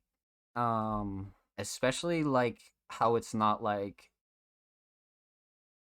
too in your face or too hype. It has this kind of nice middle ground that some dark trap doesn't. So I feel like this is very much on point. Now, instrumental very solid. Vocals very very solid. I like the hook a lot. Now, let's talk about the overall theme. Aesthetically, the famous cover is very much one of those covers where if you find this track and you fuck with it, you're gonna remember it. But if you don't, it's kind of like one of those forgettable covers. You know what I mean? A lot of like really really classic and like notable underground tracks will always have that kind of middle ground of a cover as to where if you fuck with the song, you'll remember the cover regardless, but if you don't, the cover doesn't really make much of an impact. So it's a very simple kind of approach when it comes to that. Um but the overall theme is it's like not a diss track. It's like a very much um like a diss track in the aspect that it's like everybody. You know what I mean? It's like fuck everybody, da da da da da. Like I'm doing my own shit kind of diss track, rather than like a diss track where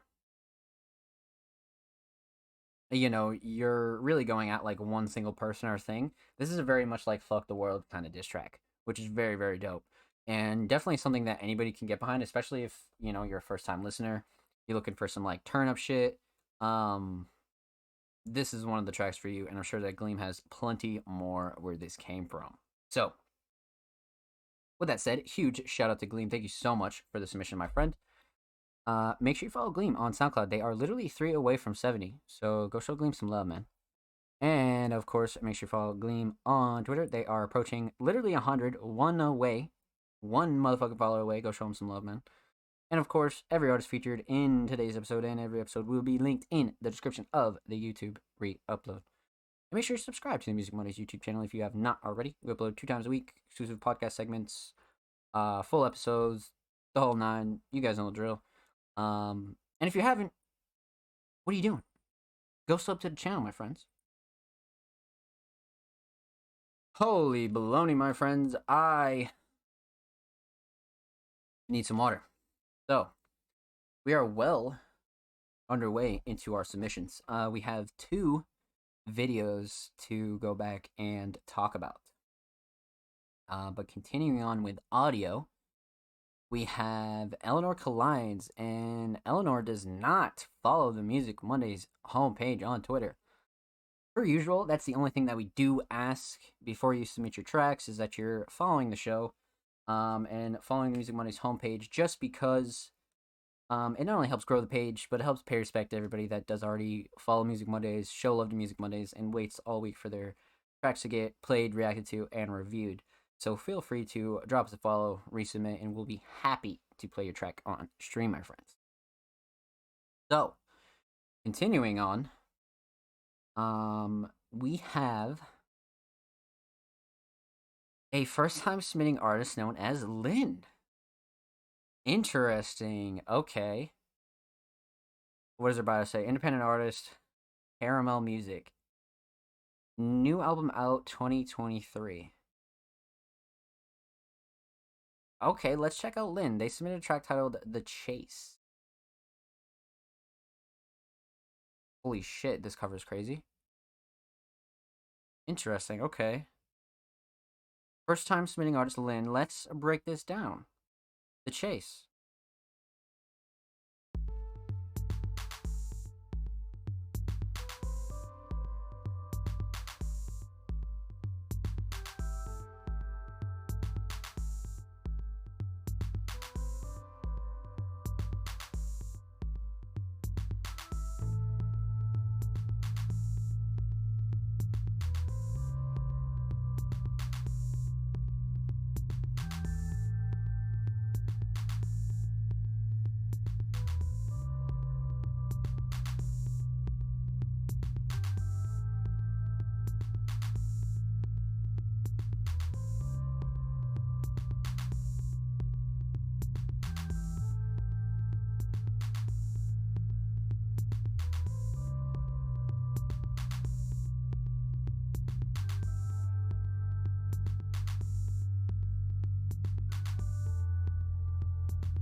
Okay.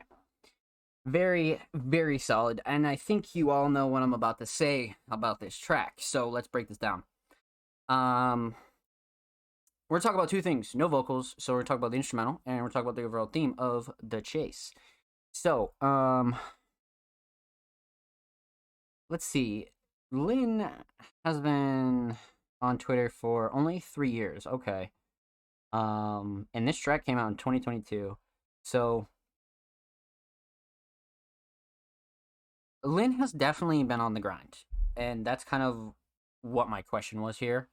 So let's dive into the instrumental. Instrumentally, this is great. This is very much giving this cloud like alternative pop vibes. The drums are solid. The drum selection is solid. The mel's great. It has this like um very much like ethereal kind of feel to it. But for clocking in at 2 minutes and 19 seconds, the one big thing that stuck out to me was there was no change in this instrumental.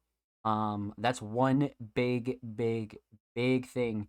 If you're a producer out there and you're just starting out to put instrumentals out, right? You're like, fuck, I can't work with any artists. No artists like my beats. I'm just gonna start putting out my own beats. Start trying to get placed on certain things. Put out instrumental albums. One big thing for making instrumentals palatable for any listener and for people to get into instrumental music is to not make them repetitive. And the one thing, like literally the one gripe that I have with this instrumental, like the instrumental itself, is it was just too repetitive, too repetitive. And you can go back and look at the very first Zom Slays track. Some of my first beats are very, very fucking repetitive. You know what I mean? Like everybody kind of starts out like that, as to where you'll be cooking in the studio, right? And you're thinking you're making some fire, and of course you can listen to the same loop on repeat forever because you just made it. You're like, damn, this is gas. Like I could listen to this forever. Don't export your tracks like that.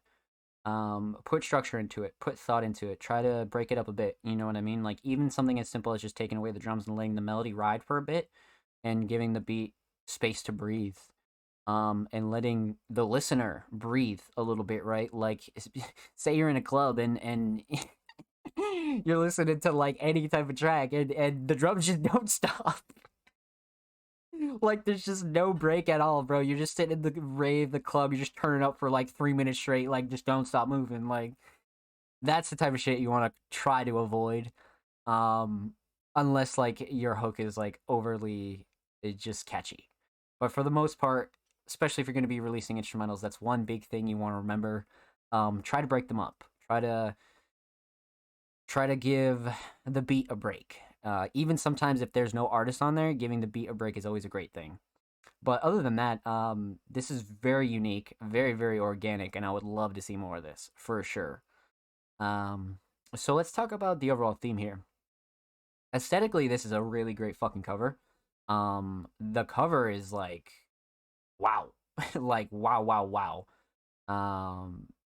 Especially like the kind of fast pace feeling this track brings. I feel like this cover absolutely nailed it. I love the real life look mixed with the color palette. Simple, but really well done. And the overall theme, much like I said, does give that kind of chase feel to it, right? Fast pace, cyber, alternative pop, you know, a slight electronic feel a little bit. So I do feel like The Chase was like an excellent track name for this. Theme is perfect. Mix is perfect. In the future, I would just break up instrumentals more, bring up a little bit of variety, because you don't have to go super crazy. But once you start doing that, I feel like shit, your instrumentals will be on another level. You know what I mean? Like, on a completely another level. So huge shout out to Lynn. Thank you so much for the submission, my friend. Make sure you follow Lynn on Spotify, and of course, make sure you follow Lynn on Twitter. They are literally on the way to AK. So go show Lynn some love, man. And of course, every artist featured in today's episode and every episode will be linked in the description of the YouTube re-upload. And make sure you subscribe to the Music Mondays YouTube channel if you have not already. We are approaching 90 motherfucking subs. So go sub the channel if you haven't already. And if you have, thank you. We see you and we appreciate you.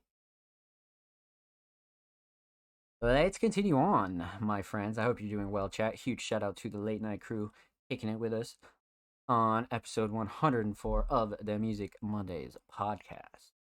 So up next, we have another first-time submitting artist known as Gib. That name is great. Electronica, alternative, soundtrack, rock, instrumentals. Okay, Gib. Okay, Gib, let's break this down. Let's go. I'm down. Gib submitted a track titled Boost, and it looks like it's off of the project titled Visitors. Okay. Let's check this out. First time submitting artist Gib, Boost. Coming in high.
God damn.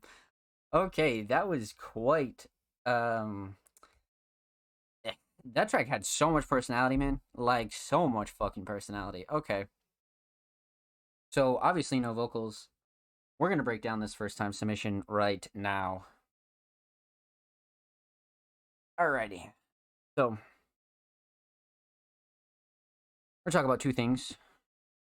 No vocals, so we're talking about the instrumental, talk about the overall theme of Boost. So instrumentally, this mix is very solid. Especially with how much there is going on here in Boost. I feel like it's a very, very solid, well-rounded mix. So I feel like Gibb did a good job there. Um, I would say the big shining star for me and something that I really enjoyed was the amount of melodies and counter melodies. I feel like there was enough in this track as to where you could have made it as, long as you wanted, so long as it was always progressing and not repetitive, which I do feel like Gibb definitely hit the nail on the head there. But mells are definitely a big talking point here. I do feel like the melodies are really great. Um, I will say, clocking in at 3:15, this is one of those tracks where it was very much a progression kind of bass track. Like this track just kept getting bigger and bigger and bigger. There was a slight few breakdowns where one or two melodies got kind of slowed down for a bit, but for the most part, this track was constantly building up and building up and building up. And there was almost just like a cutoff at the end as to where this was very much a like fast paced kind of in your face track. And it is titled Boost, so maybe that was like truly the artistic vision as to where you just wanted to have this track that was on go from start to finish. Which, if that was the vision, Gibb absolutely fucking nailed it. But definitely on the spectrum of experimental instrumentals, slightly alternative for sure. Almost a little bit of house vibes in here, but all in all, I think Boost was definitely quite the instrumental. A lot of personality. Let's talk about the overall theme. Now, Visitors is the cover art since Boost is a part of the project Visitors by Gibb. So, artistically, it does kind of bring that, you know, like old timey kind of feeling, like Boost, Roll, Firefly, Drain, Transported, Visitors. Very much one word kind of simple track titles for um a very interesting kind of theme. It definitely brings back that kind of like classical theme aesthetically for me. So aesthetics are on point. Let's talk a little bit about um the overall theme. Much like I said, Boost, I feel like it is that kind of track where it's like a roller coaster, except it never went back down. It was just kind of always building and building and building and building. And then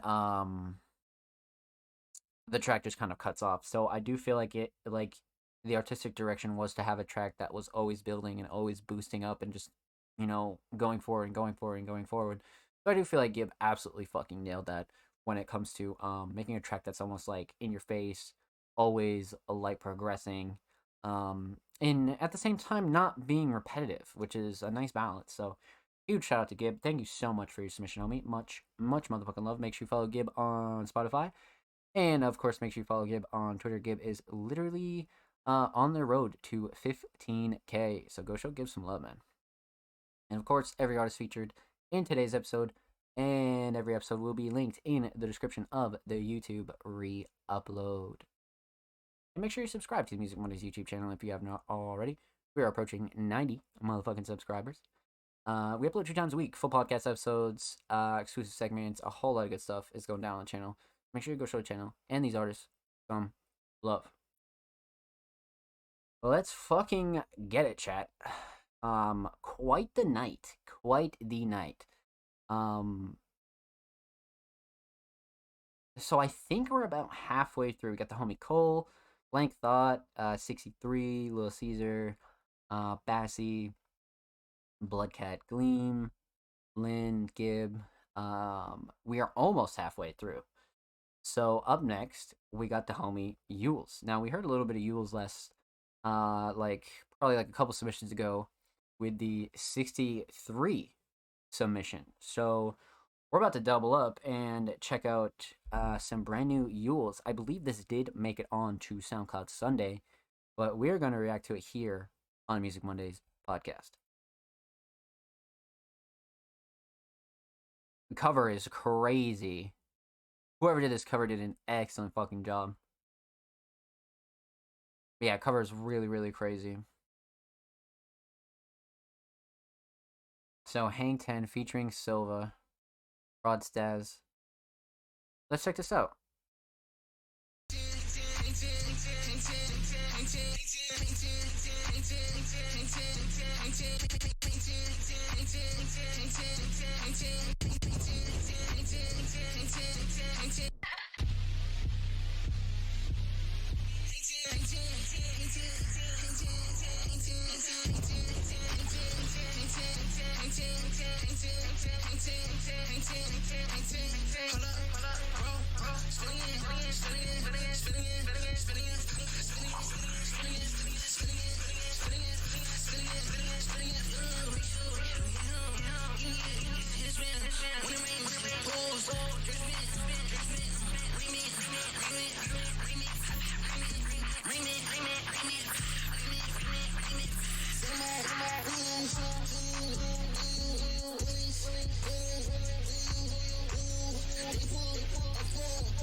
I need my wrist, this song glitz for Ben 10. Knocking for I'm standing.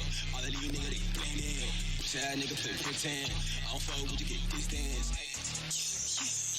And I'm in my condo home, cutting good like tomahawk. Everywhere I fucking go, and I do this shit on stop. They already fucking know. See I'm blowing up my stock. Silver, so I'm gonna glow. I'm blowing up my stock. Silver, so I'm blowing up my stock. Silver, so I'm blowing.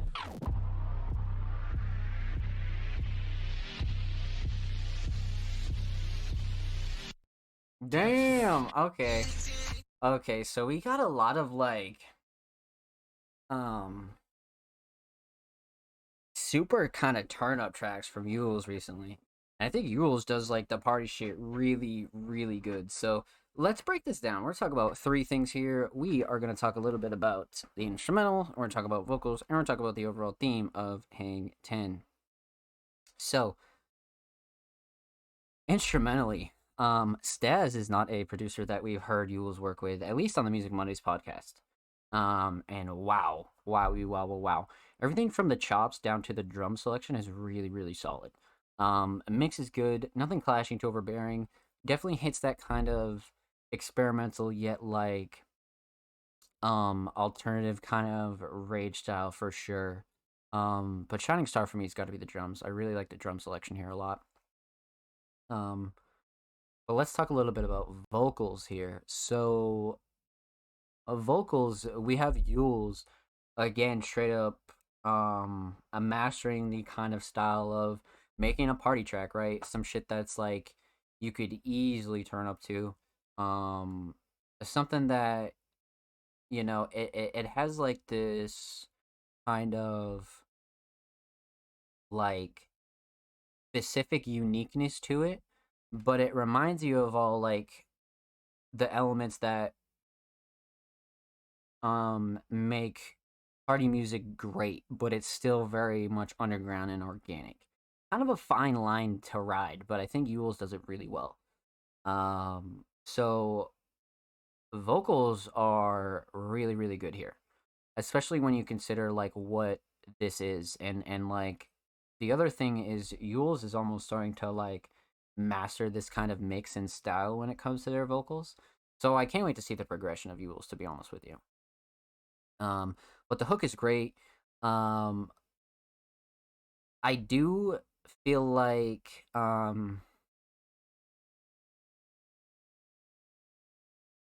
everything just kind of matches up really well when it comes to this track, because certain people try to make this style of like alternative like turn up rage styles, but it just doesn't work sometimes. And I feel like Yule's finally crafted this over like a long period of time. So I do like the style from Yule's a lot. So instrumental, very very solid. Vocals definitely solid. We have two kind of turn up rage tracks from Yule's tonight. Now let's talk about the overall theme here. Hang Ten, aesthetically, whoever did this cover absolutely fucking snapped on this cover, like for sure. The quality's great, the color palette's fucking great, the font is really great. Um, Throw the little parental advisory down there, you're good to go. You know what I mean? Like you're good to go. Again, regardless of whether you like the track or not, definitely one of those memorable kinds of tracks for sure. Now, the overall theme, again, Yules is slowly becoming a master of this kind of like organic, unique underground party vibe. Very much like takes elements from um rage sounds, but really combines them into their own kind of concoction. Like this is very much like what it would sound like if you're trying to progress your sound and really keep finding like what you enjoy doing best. So I do feel like Yules is onto something here when it comes to, you know, mastering their vocals, mastering their delivery, mastering their songwriting. So I feel like Hang 10 is a really good example of where Yules is at artistically. And I definitely am excited to see what Yules comes up with next. So with that said, huge shout out to Yules. Thank you so much for the submission, homie. Much motherfucking love. Make sure you follow Yules on SoundCloud. Yules is literally approaching 210, like I said. So make sure you go show Yules some love, man. And of course, make sure you follow Yules on Twitter. They are 5 away from 420. 5 away from 420. And of course, every artist featured in today's episode and every episode will be linked in the description of the YouTube re-upload. Make sure you subscribe to the Music Mondays YouTube channel if you have not already. We are approaching 90 motherfucking subs. We upload 2 times a week. Exclusive podcast segments, full podcast episodes, a whole lot of good stuff is available on the channel. So go show the channel and these artists some love, my friends.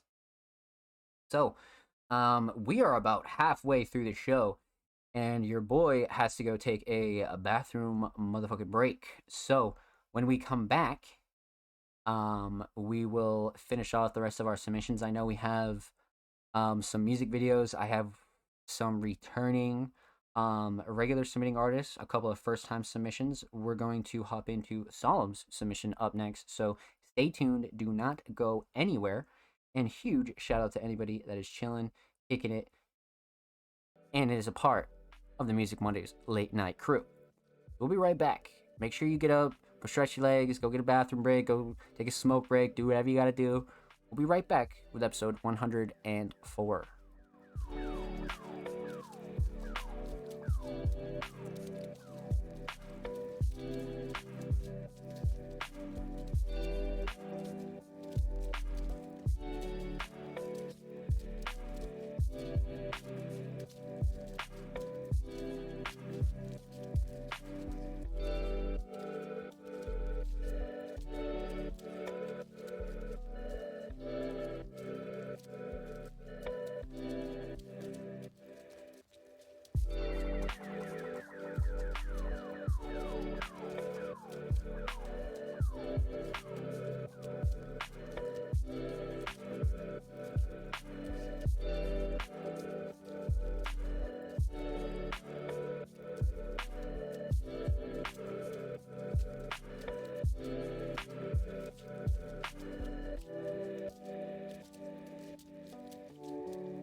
ladies and gentlemen, we are back with the Music Mondays podcast, episode 104. Hope you're well, hope you're chilling, hope you had a nice little break, but we are hopping right back into our submissions. So, up next, we have Music Monday staff member Solemn. One of our brand new graphic designers, extremely talented when it comes to art, but also very experimental when it comes to music. So we've reacted to quite a few Solemn tracks here on the Music Mondays podcast. I want to say probably like 2 or 3 maybe. But they submitted a track titled "Did Too Much." And the caption, go crazy with it. Let's check this out.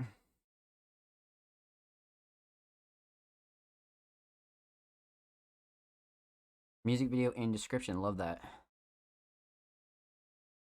Already off to a hot start. Got Amy's links. Lyrics and description. Okay. Alright, let's dive into this.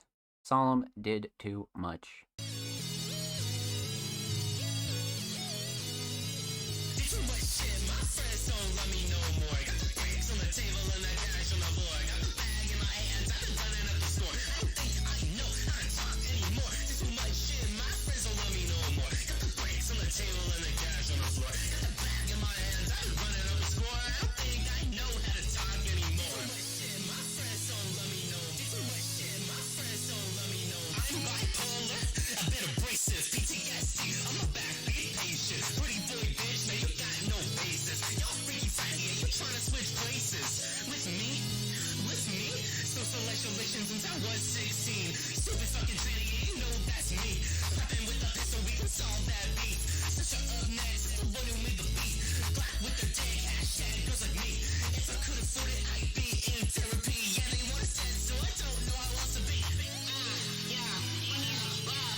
Okay, let's break this one down. Lots to discuss here, my friends. All right. We're talking about 3 things. We're talking about the instrumental, we're talking about vocals, and we're talking about the overall theme of Did Too Much. So, instrumentally, I don't believe this is a prod we've heard Solemn work with before, but I do feel like this is a great kind of take on this alternative pop kind of almost electronic, slightly glitchy instrumental sound, to be honest with you.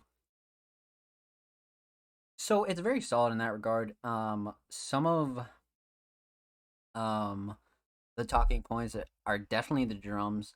The fast pace is really nice. It's very bouncy. It's like slightly has that upbeat vibe to it a little bit. So I like this choice in instrumental for sure. Let's talk about vocals. Vocals are they're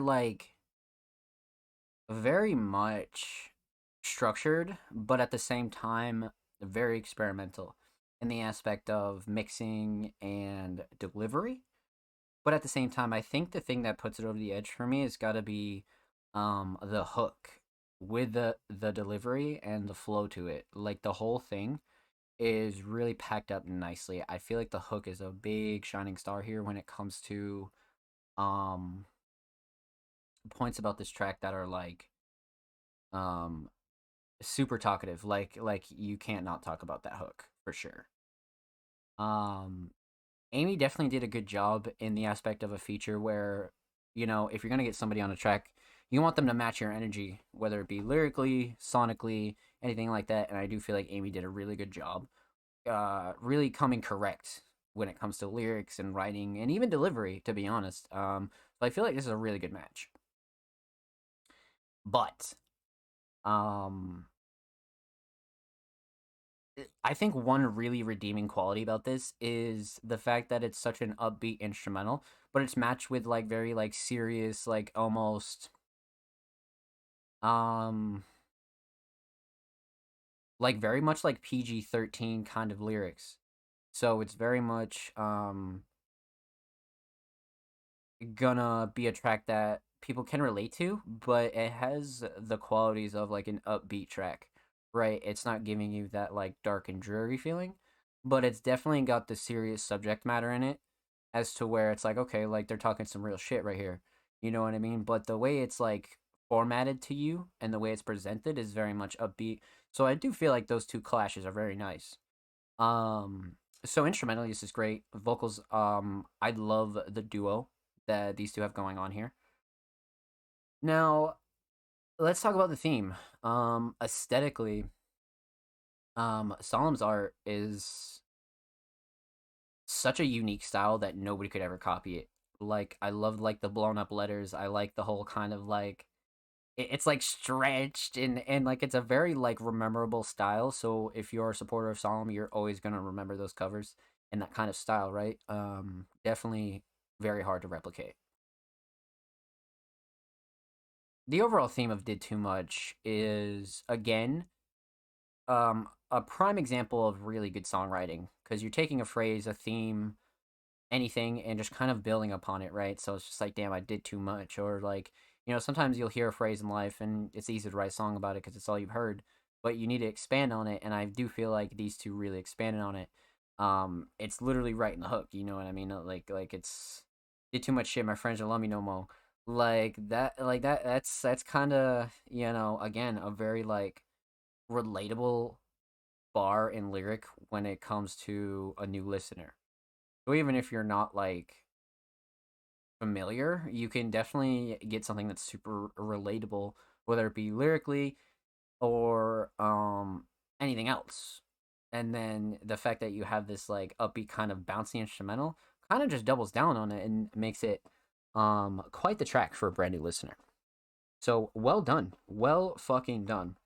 Um Huge shout out to Solemn. Make sure you follow Solemn on SoundCloud. They are literally 7 away from 220. So go show them some love. And of course, make sure you follow Solemn on Twitter. They are approaching 170, about 9 away. So go show Solemn some love, man. And of course, every artist featured in today's episode and every episode will be linked in the description of the YouTube re-upload. And make sure you subscribe to the Music Mondays YouTube channel if you have not already, my friends. We upload 2 times a week, full podcast episodes, exclusive segments, a whole lot of good shit's available on the channel. So if you haven't checked it out, definitely go check it out. Up next, I believe, is a first-time submitting artist. Neither could Dylan, but they do not follow the Music Mondays homepage. Tisk, tisk, tisk. Yeah, I know we got a couple of these tonight, so I'll just have to keep saying it. But for those of you that do not follow Music Mondays, that's the only guideline that we do have, is that you're following the homepage before you submit. Because it not only helps us grow, but it helps the community grow. It gives respect to the people that do wait all week and do submit their tracks to be played, reacted to, and reviewed. So that's all we do ask, is that you're following the homepage. So feel free to drop Music Mondays a follow, and we'll be happy to play and react to your track. So, continuing on, we got the homie Troy Van Dusen. Troy has been fucking killing it lately with the submissions. Such an experimental, like, obscure type of producer. We've heard quite the interesting amount of styles, and it's always a pleasure listening to Troy. So let's check this out. This week, Troy submitted Little Time Wasted.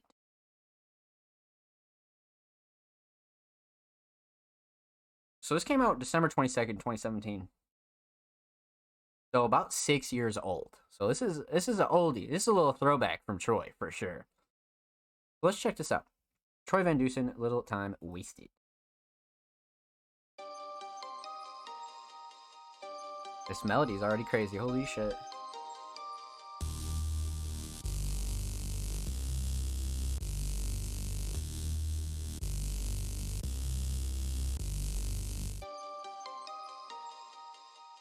This is gonna be nuts.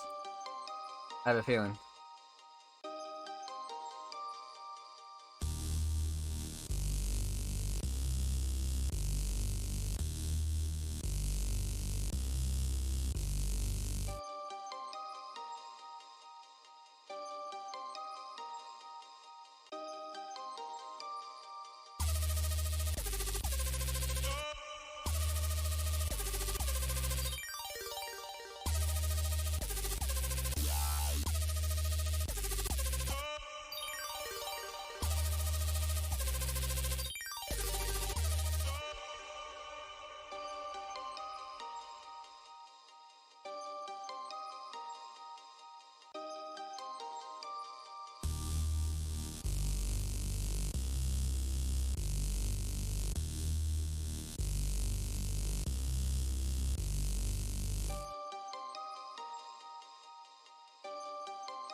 Damn.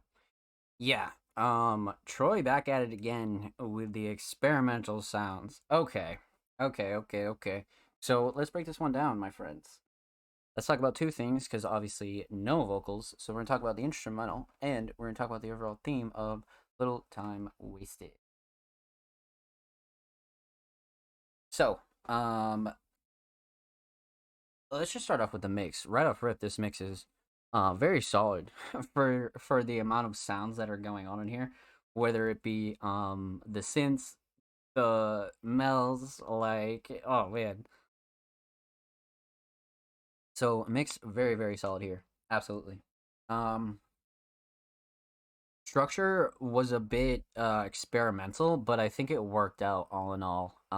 Troy has a very interesting style when it comes to making very much experimental kind of structures and instrumentals themselves. So this is another one to add to that collection, 100%.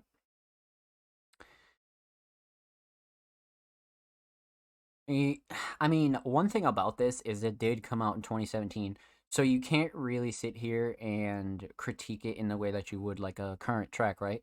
So one thing I will say about this is I know that Troy has come a long way from 2017, as we all have. You know what I mean? But this is such like a time capsule on where Troy was in terms of progression and things like that. But I truly feel like this is the definition of experimental, alternative electronic kind of vibes for sure. Um, Clocking in at 326. Um,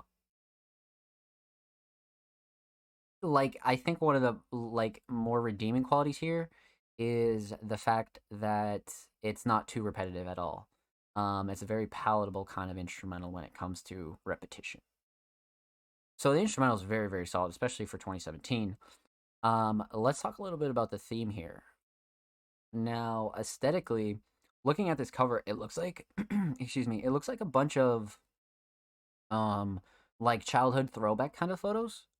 You know what I mean? Like it looks like those, like old photos you found and you just kind of uploaded and collage them out, which I feel like was a really nice touch. And then you have a little time wasted on the cover, so I feel like cover was A1. And calling it little time wasted is almost not even an ode to the track itself. It's more so an ode to the cover, right? Because little time wasted, and it's like a Troy throughout the years. So I feel like the cover and the title are almost carrying more of the theme than the track itself does, which is interesting. You know what I mean? Very, very interesting. But it's always cool to see the insights of an artist and producer's mind in their earlier days of creating. So huge, huge shout out to Troy. Thank you so much for the submission, my friend. Much, much motherfucking love. Make sure you follow Troy Van Dusen on Spotify, and of course, make sure you follow Troy on Twitter. Troy is approaching literally 930, so go show Troy some love, man. And of course, every artist featured in today's episode and every episode will be linked in the description of the YouTube re-upload. And make sure you subscribe to the Music Mondays YouTube channel if you have not already. We're approaching 90 motherfucking subscribers, so huge shout out to everybody that already has. We upload 2 times a week. Exclusive segments, full podcast episodes, a whole lot of good stuff is on the channel. So go show the channel and these artists some love, my friend. We are cranking through. I hope you're all well, chat. Anybody watching on YouTube, make sure you drop a like, follow, subscribe, anything like that. Drop a comment if you have anything that you want to see myself and anybody else talk about on the Music Mondays podcast. So, let's see how many audio submissions we have. So up next we have TDG, Matt Absono, King Mark, Thomas, and I think a couple down here unfortunately do not follow the Music Mondays homepage. And then we have, I think, 3 visuals. So, a couple of submissions left, so let's get into it. We have the homie TDG up next, who's been popping in and out of the chat. Huge shout out to TDG. TDG has this kind of alternative, slightly experimental hip-hop sound, but we've seen them kind of expand throughout their time that they've been submitting to the show. They submitted a track titled Physics 101, prod and performed by me, mixed by Cole. Another song for my physics class, thanks. Interesting. So the fucking physics class is getting blessed with some TDG. Cover is perfect, actually. This is kind of like what you'd expect. If somebody was like, "Yeah, it's for my physics class," yeah, no, this is gas. This is definitely gas. Exactly what you'd expect. Why does this happen? Eco crazy. Okay. Lots of love on this. 3 months ago, so definitely not old. Let's get into it. TDG Physics 101.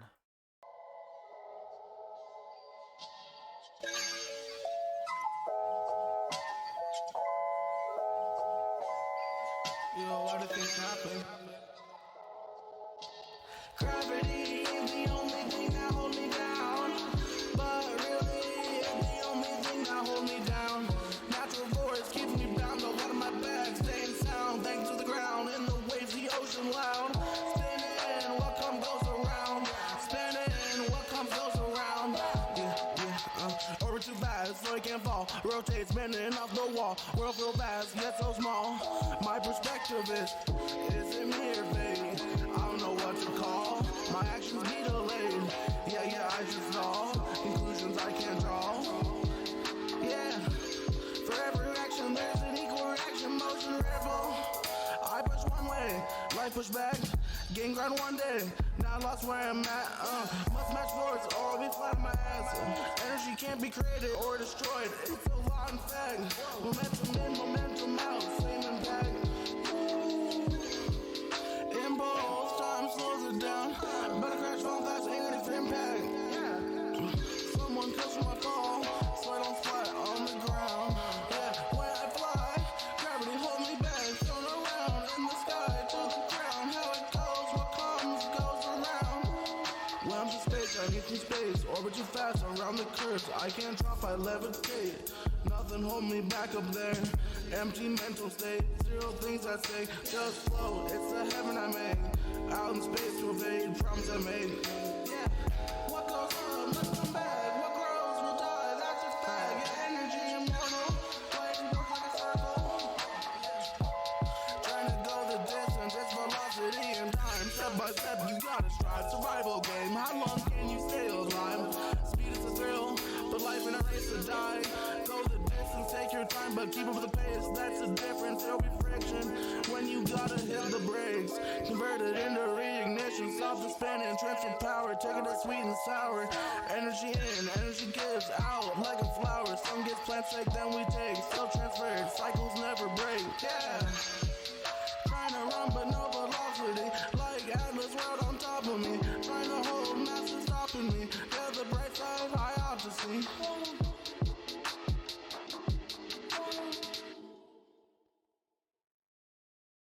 Gravity is the only thing that hold me down. But really, it's the only thing that hold me down. Natural force keeps me bound. A lot of my back staying sound. Thanks to the ground in the waves, the ocean loud. Spinning, what comes goes around. Spinning, what comes goes around.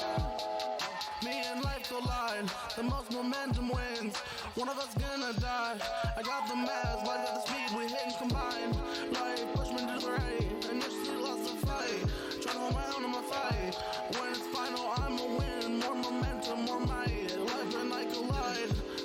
May have one, but momentum in is the same momentum out. It combines. Inertia, a massive motion coming through, causing commotions. Life, you invoked it. Now your rules, I broke it. Yeah. Conservation mass, pushing, I feel the force. I got a massive force. Hold my own, hold my ground. Know my worth, massive velocity. I must create it first. Yeah. Floating, trying to push, and I get pushed back across the room. No gravity, no natural forces matching me. In the dark, I need a match to see. All this force holding me. Life, why you mad at me?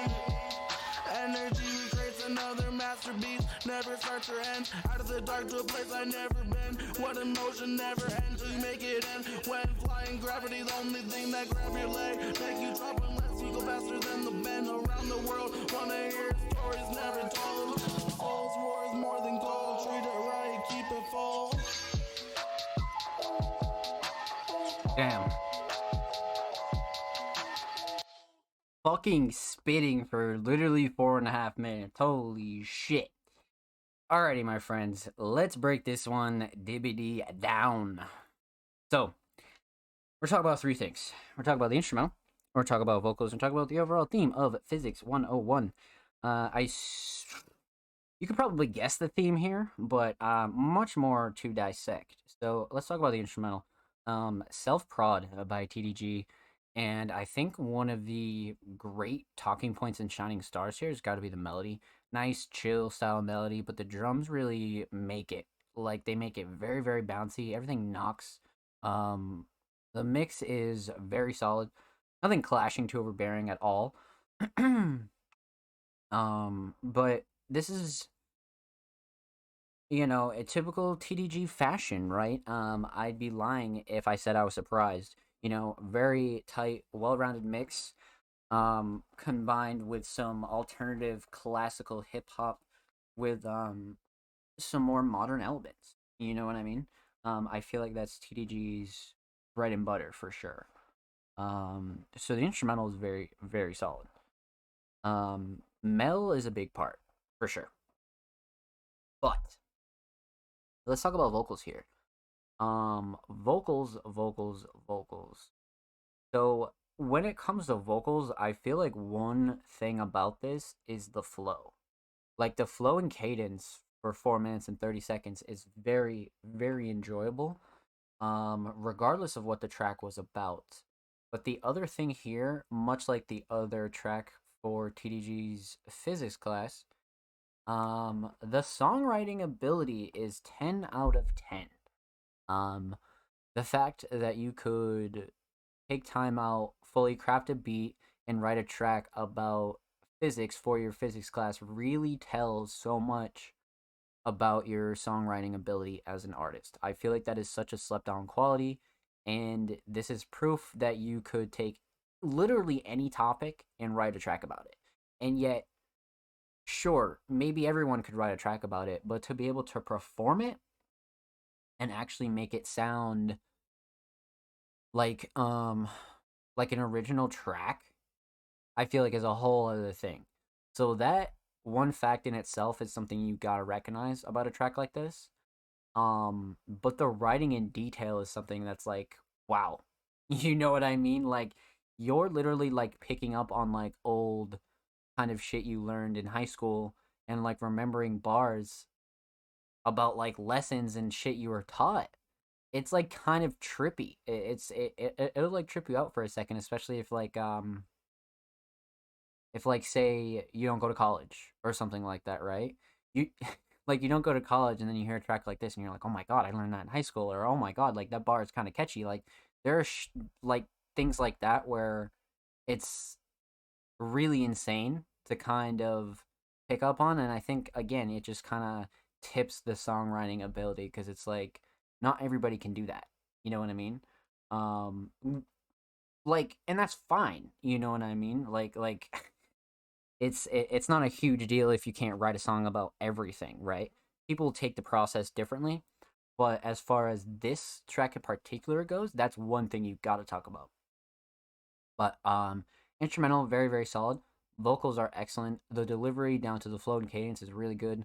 Songwriting is exactly what you'd expect, but also makes it very like palatable. Like it's not one of those songs you would hear in school, right? That's like super pop and like upbeat. No, like this is very much a quote unquote cool way of like having a song about physics. You know what I mean? Like it doesn't sound whack. It doesn't sound like, you know, anything like that. Like if this wasn't about physics, you'd still take it as a regular song, which is like super typical. Super typical. So, like I said, instrumental excellent, vocals excellent. Let's talk about the theme here, Physics 101. Um, aesthetically, literally everything you would expect for a cover about physics. It kind of has that like school book kind of art style to it, but it's mixed in with a little bit of like grime and like originality. You know what I mean? So it's like not quite that school vibe, but it really nails it. And like I think it has to do with the color palette as well. But the fact that it's got TDG across the top is excellent. Because even if you were showing this to your class, like you want to add like the subtle credit to yourself, right? So TDG at top of the cover was a nice touch for sure. So the overall theme here is inherently obvious about physics, right? But more deeper than that, like I was saying earlier, you have the ability to even write a song about this and actually form it in a way where it's palatable, it's listenable, it's good for a new listener. Like they would hear this for the first time and they would kind of take a double take. And like some people wouldn't even know they're hearing a track about physics. Some people just listen to the flow and they listen to the beat and they listen to like how you're delivering everything. And I feel like the number one thing about this that's super dope is being able to like have a full-fledged song, but it's also like super educational. Like people used to rag on people that would write songs about other shit that was, you know, just different. And obviously this is like for a school project, but the fact that you could make it listenable to like a large audience is what's very typical, It's like so typical, you know what I mean? And it's just some of the qualities you need as an artist, you know, to just be able to just write some shit like that on the go if you wanted to. You know what I mean? Of course, in this case, it was for school, but it goes for everything, right? You could be driving by a McDonald's on tour in fucking Arizona and you're like, I'm going to write a song about that.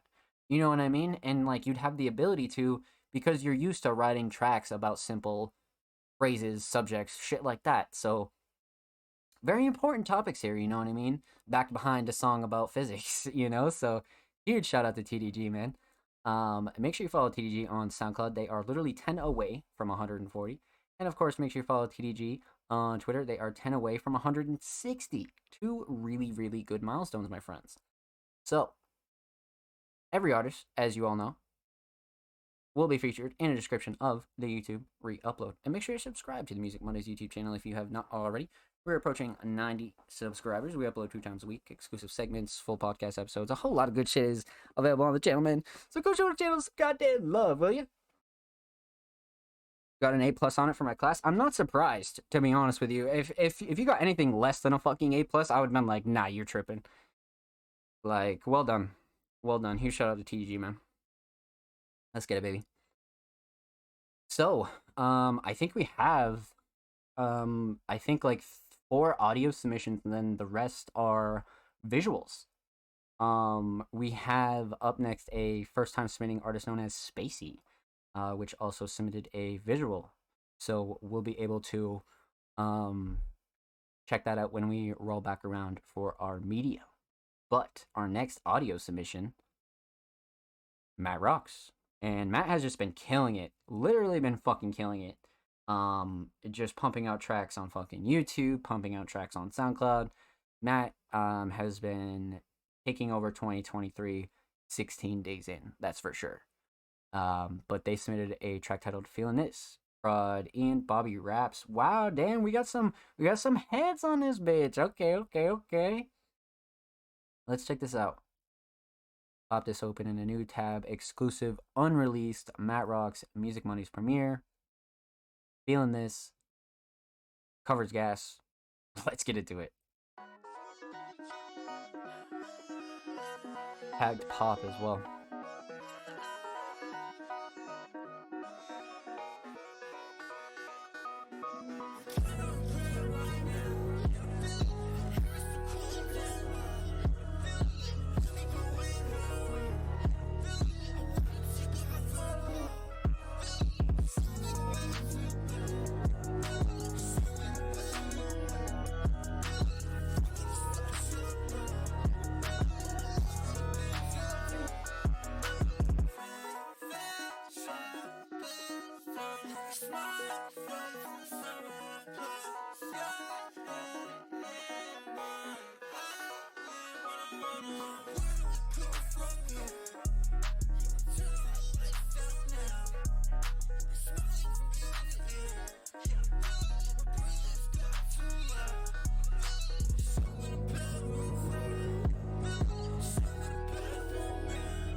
This instrumental is fucking crazy.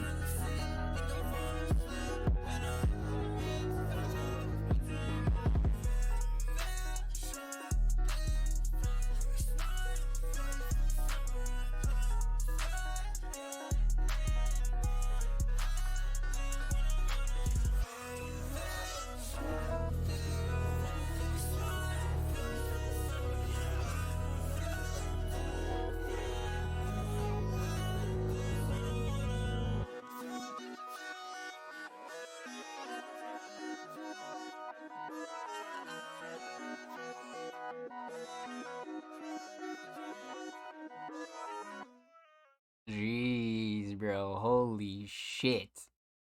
That one, man. Oh man. All right, all right.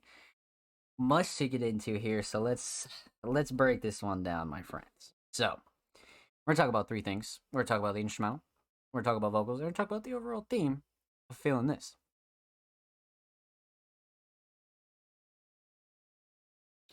So this is a three-way collab, and wow, holy shit. When it comes to the instrumental, one thing that I want to point out is the mix is so fucking stellar. Like, so stellar. Down to the drums, the mells, like, the mix on the instrumental is chef's kiss. Like, really fucking A1. Um, but I love this choice by Matt, you know what I mean? Not a surprise, to be honest with you. Very much an instrumental that I would hear and instantly think of Matt killing it, like 100%. But the melody is got to be the shining star when it comes to the instrumental. Melody, bar none. Drums are excellent. I think all three of these prods literally killed it. But the mel definitely takes the cake when it comes to the whole track. So, oh, and the structure on the instrumental was very solid as well. Structure was very solid. Um, but let's talk about vocals here. Matt took a very much not different approach on vocals, but slightly different when it comes to the mix, and I think it worked out really well. Um, Matt doesn't stray too far away from the normal kind of mix that they like to use, but sometimes you'll notice that Matt goes a little bit above and beyond or likes to switch it up here or there. And I do feel like this track really benefited from that.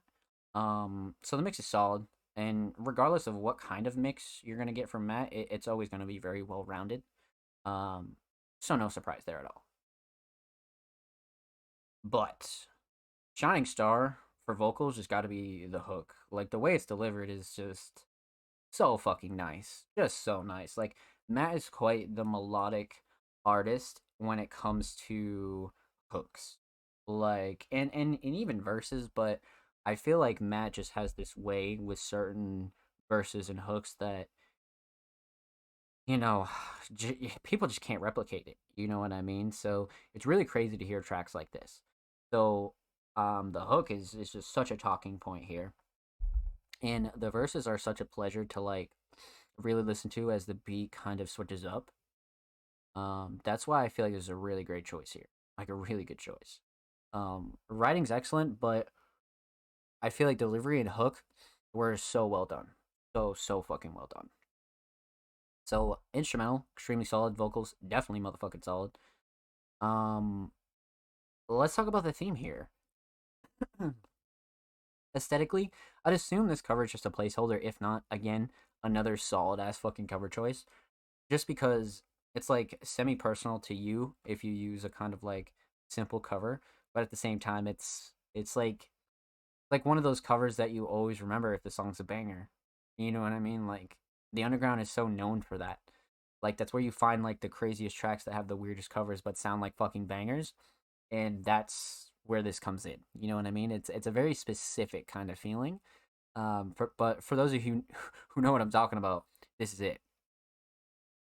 So aesthetics are on point, even if the cover does get changed upon release. Um, but the overall theme, feeling this, you know, Matt's going on a little bit more of a emotional kind of run here when it comes to lyrics. Um, you know, a couple of different themes, but it's matched up by this upbeat kind of pop feeling. And it's not the upbeat, like, oh my god, super happy upbeat. It's just very much like Knight Rider upbeat, like keep your head up, but at the same time, it's like it has this emotion in it that I feel like only certain artists are able to convey with their music. Like sometimes people have ideas that they can't get out yet, and I feel like Matt's properly getting their ideas out. You know what I mean? So that's very, very important. But you can always count on Matt to have a really good feel good pop track, but also like touches on the important emotions of, you know, human beings or the emotions of even Matt's personal life. You know what I mean? It's a great combo, and much we were talking about like earlier submissions, very therapeutic. So huge shout out to Matt Rocks. Thank you for the submission, homie. And make sure you follow Matt Rocks on SoundCloud. Matt is approaching 1.8 on SoundCloud. Go show Matt some love, my friends. And of course, make sure you follow Matt Rocks on Twitter. Matt is literally 2 away from 10. Go get Matt fucking back up to 10, man. That's his new Twitter. Go show Matt some love. And of course, every artist featured in today's episode and every episode will be linked in the description of the YouTube re-upload. Make sure you subscribe to Music Mondays YouTube channel if you have not already, my friends. We are approaching 90 subscribers. We upload 2 times a week, full podcast episodes, exclusive segments, a whole lot of good shit's available on the channel. So go show the channel some love. So let's hop right back into this, my friends. I think we have 3 audio submissions left. The rest of the artists down below do not follow the Music Mondays homepage. But we'll talk about that in a second. Up next, we have the homie Absolno. And we haven't heard from Absolno in like a month. Probably about a month or so. You know what I mean? Probably before the Music Mondays Awards, for sure. And they submitted a track titled Gun Devil. And Absolno said, guess who's back? Let's fucking get it, baby. For those of you that are unfamiliar with Absolno, we have a producer here that, is much like Kale, Thomas Marcus, and a couple other producers that really love to put out tracks of their own, regardless of a vocalist working with them or not, and really truly treating themselves like instrumentalists, right? Building themselves a brand and things like that. So Absolno is right along with that crew. But like I said, they submitted a track titled Gun Devil, and it's tagged Drill 17 days ago, so relatively brand new. Let's check this out. Absolno, Gun Devil.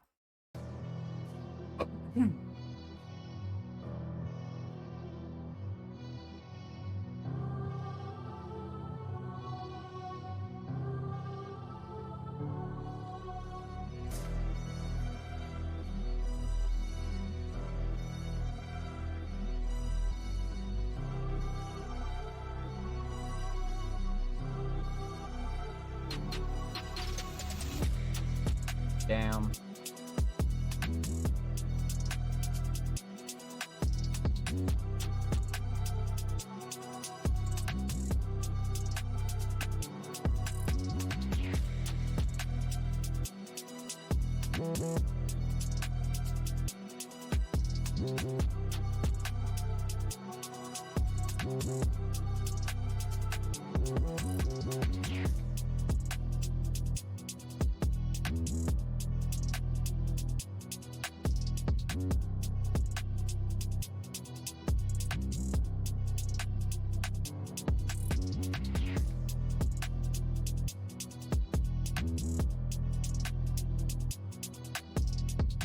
Yeah, still fucking slapper right here.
Perfect. Literally perfect. There's a lot of really good redeeming qualities that I used to talk about a lot with Epsono. So let's break this one down here. We're gonna talk about two things. We're gonna talk about the instrumental, and we're gonna talk about the overall theme of Gun Devil. So, instrumentally, this mix is very, very solid. Down to the sound selection, down to the drums, mix is very, very tough. Um, and that's something you can always expect from Epsono. Not too shocking. That we have a well-rounded mix here for sure. One thing I do love about this though are the 808s. The 808s are really well done. The slides are nice. Not too many drums either that are like super like overdone. I feel like this is like the right amount to keep this bouncy and really hard hitting.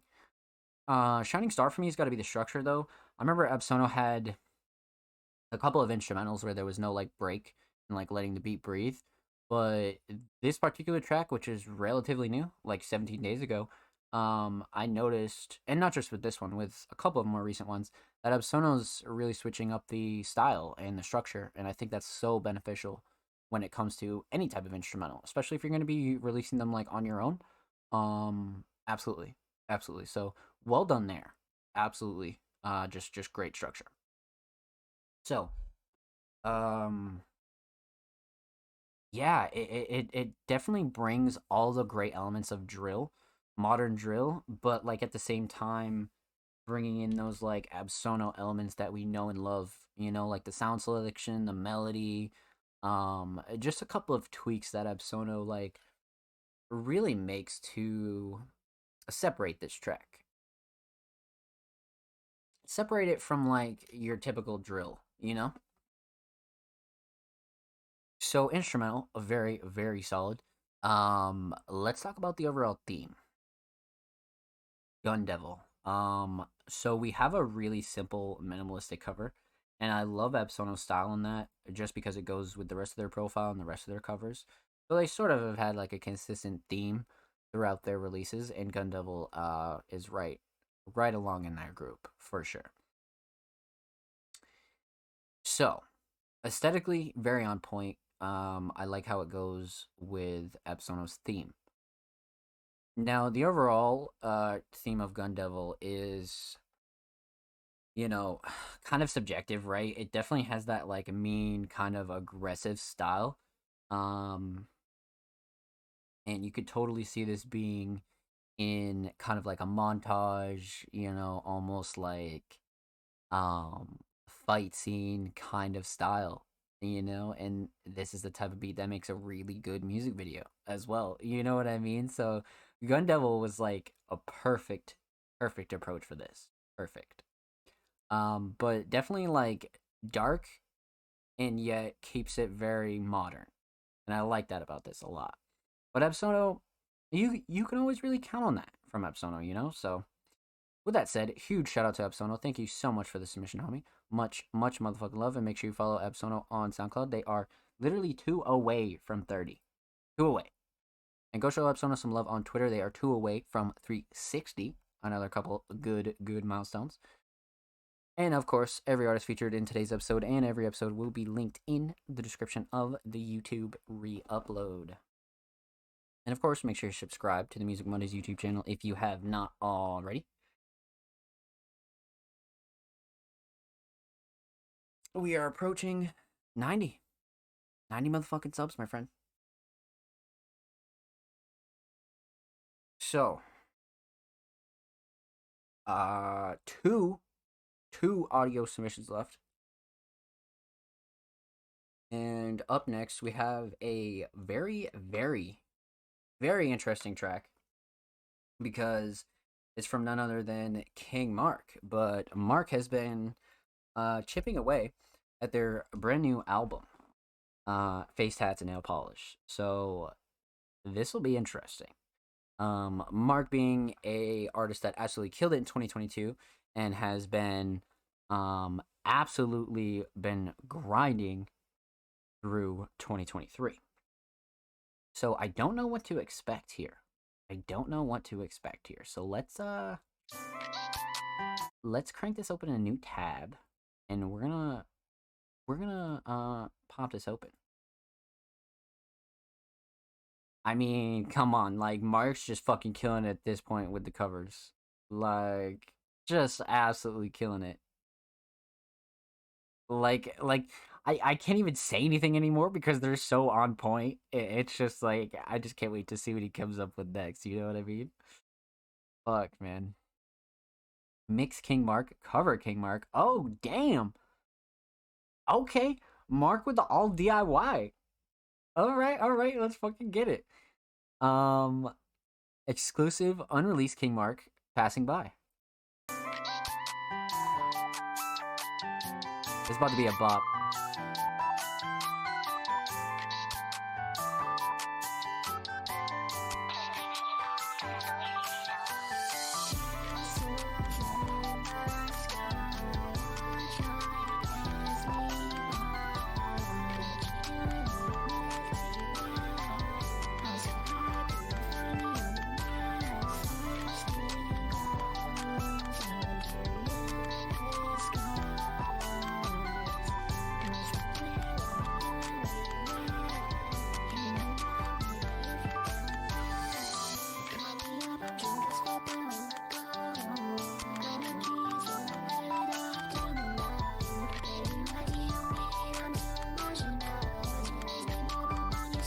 But I get it though.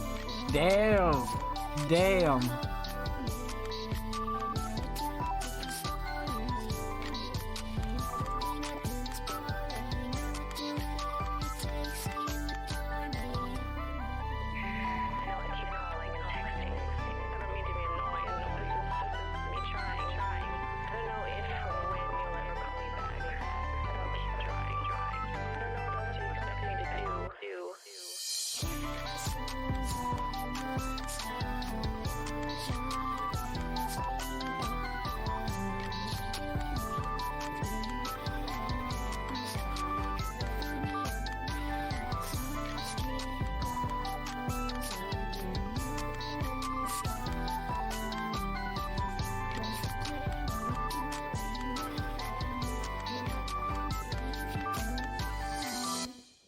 Damn, that was a bop.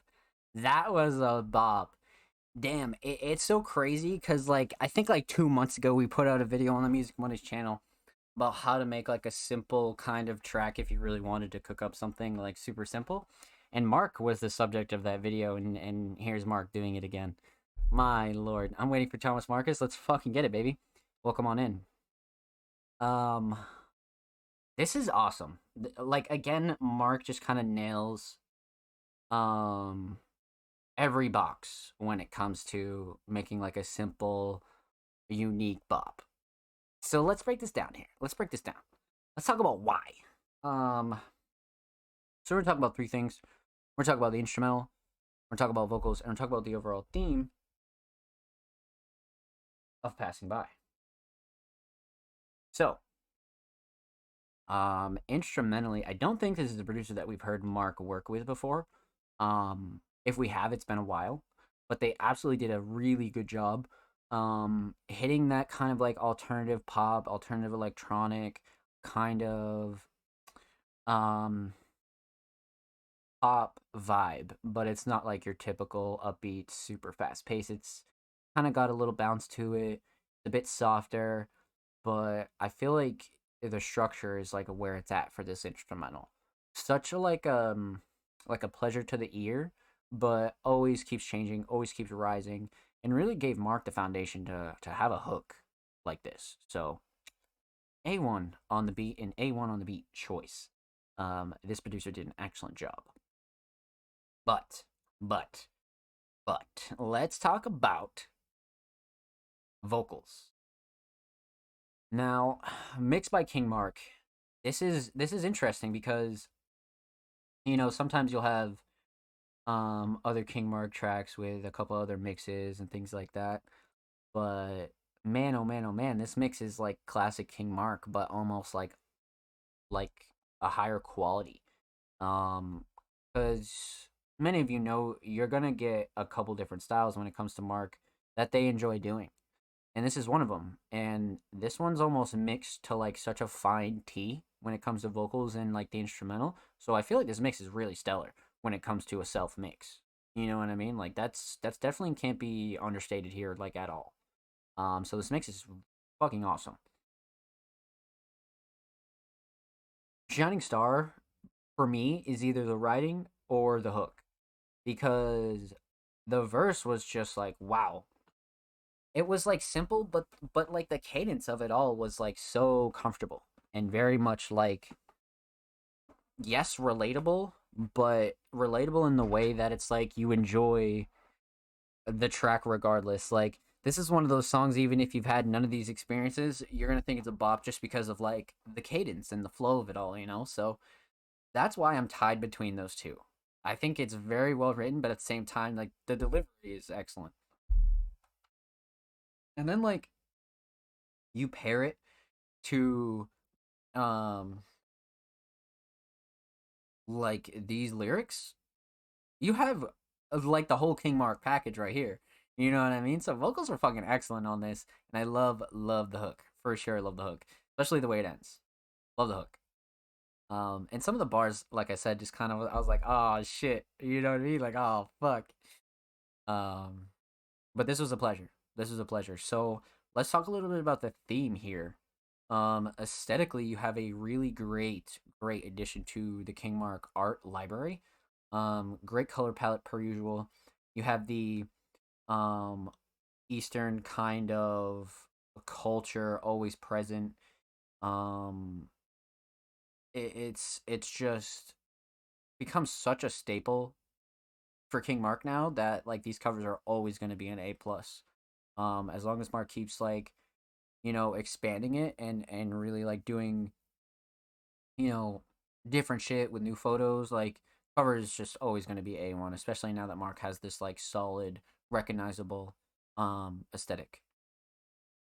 So passing by the overall theme, relatively obvious, right? And you know, slightly about being down in the dumps, slightly about, you know, a personal love situation, but at the same time, all surrounded by themes that anybody could really relate to. You know, you have your occasional bars about, you know, a personal love life, and then you have your bars about truly like just how you feel, you know what I mean? Castles in the sky, watch life pass me by. Like everybody's been like in that sort of area. So that's why, you know, the theme of tonight really is just like letting your emotions fly, especially when it comes to your art, because um it's all you got in this shit, and it's like some of the most healthiest ways to ever cope. You know what I mean? Especially for somebody who never um recorded vocals. I mean, like I've written songs and shit, but even me, like as just a producer, like it's just such a healthy way to cope with certain feelings and times in life. And no matter like how outlandish or like how personal it can get, I feel like it's such a positive thing. You know what I mean? To be able to get this out in the world. And then on top of it, if you just develop your style and you know you want to make it a bit more swag, you want to, you know, add shit to it, you come out with an artist like King Mark because you see the fucking progression. You know what I mean? You see the progression here. So passing by, overall theme, relatively obvious, but at the same time something that's very relatable to a lot of people. Um, and just something that is a pleasure to listen to because it's like has this dreamlike cloud pop slight electronic instrumental backed with King Mark vocals, and it's like the perfect kind of duo, to be honest. So with that said, huge shout out to King Mark, my friends. Make sure you follow King Mark on SoundCloud. Mark is literally 2 away from 160. Go show Mark some motherfucking love, will you? God damn it. And make sure you follow King Mark Music on Twitter. Mark is 4 away from 280. Go show Mark some love, my friends. And of course, every artist featured in today's episode and every episode will be linked in the description of the YouTube free upload. And of course, make sure you subscribe to the Music Mondays YouTube channel if you have not already. We upload 2 times a week. Full podcasts, episodes, exclusive segments, a lot of good shit is available on the Music Mondays YouTube channel. So if you haven't, go check that out. Go show these artists and the channel some love. And if you have, thank you. I see you. I appreciate you. Thank you for showing love to the Music Mondays channel. Let's get it, Mark. Let's go, baby. Hotels on Fire would be our next submission, but unfortunately, again, they do not follow the Music Mondays home page. So, per usual, we do not and have not and will not charge for any submissions to the show or any playlists or articles or anything like that. So the only thing that we do ask before you submit to the show is that you're following the Music Mondays homepage on Twitter. And we'll be happy to react to and listen to your track. And like I said, I know there's a couple more down here. Quite a few didn't drop the follow, which is all you, but make sure you pay attention to the tweet. There is a thread.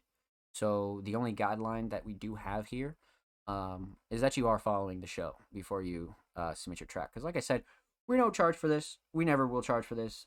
The only thing we do ask is that you help grow the page and help pay respect to the other people that do submit every week and wait for their tracks to get reacted to and played. So if you're a person that missed your submission because you weren't following, feel free to refollow and we'll be happy to play your tracks on the show, my friends.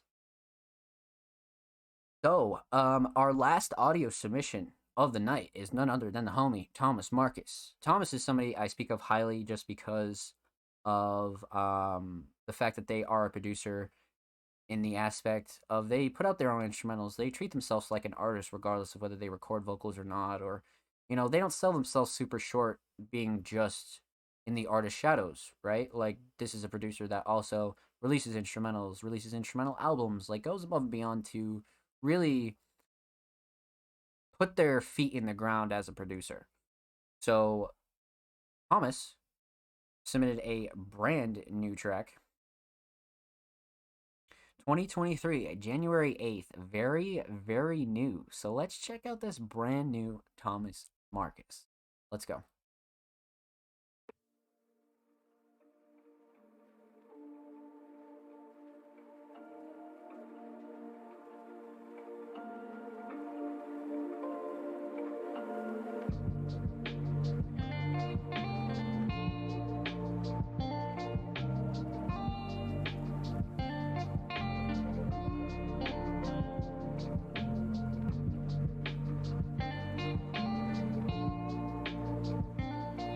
Guitar's a vibe per usual.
Absolutely gas. Absolutely motherfucking gas. Like, my lord.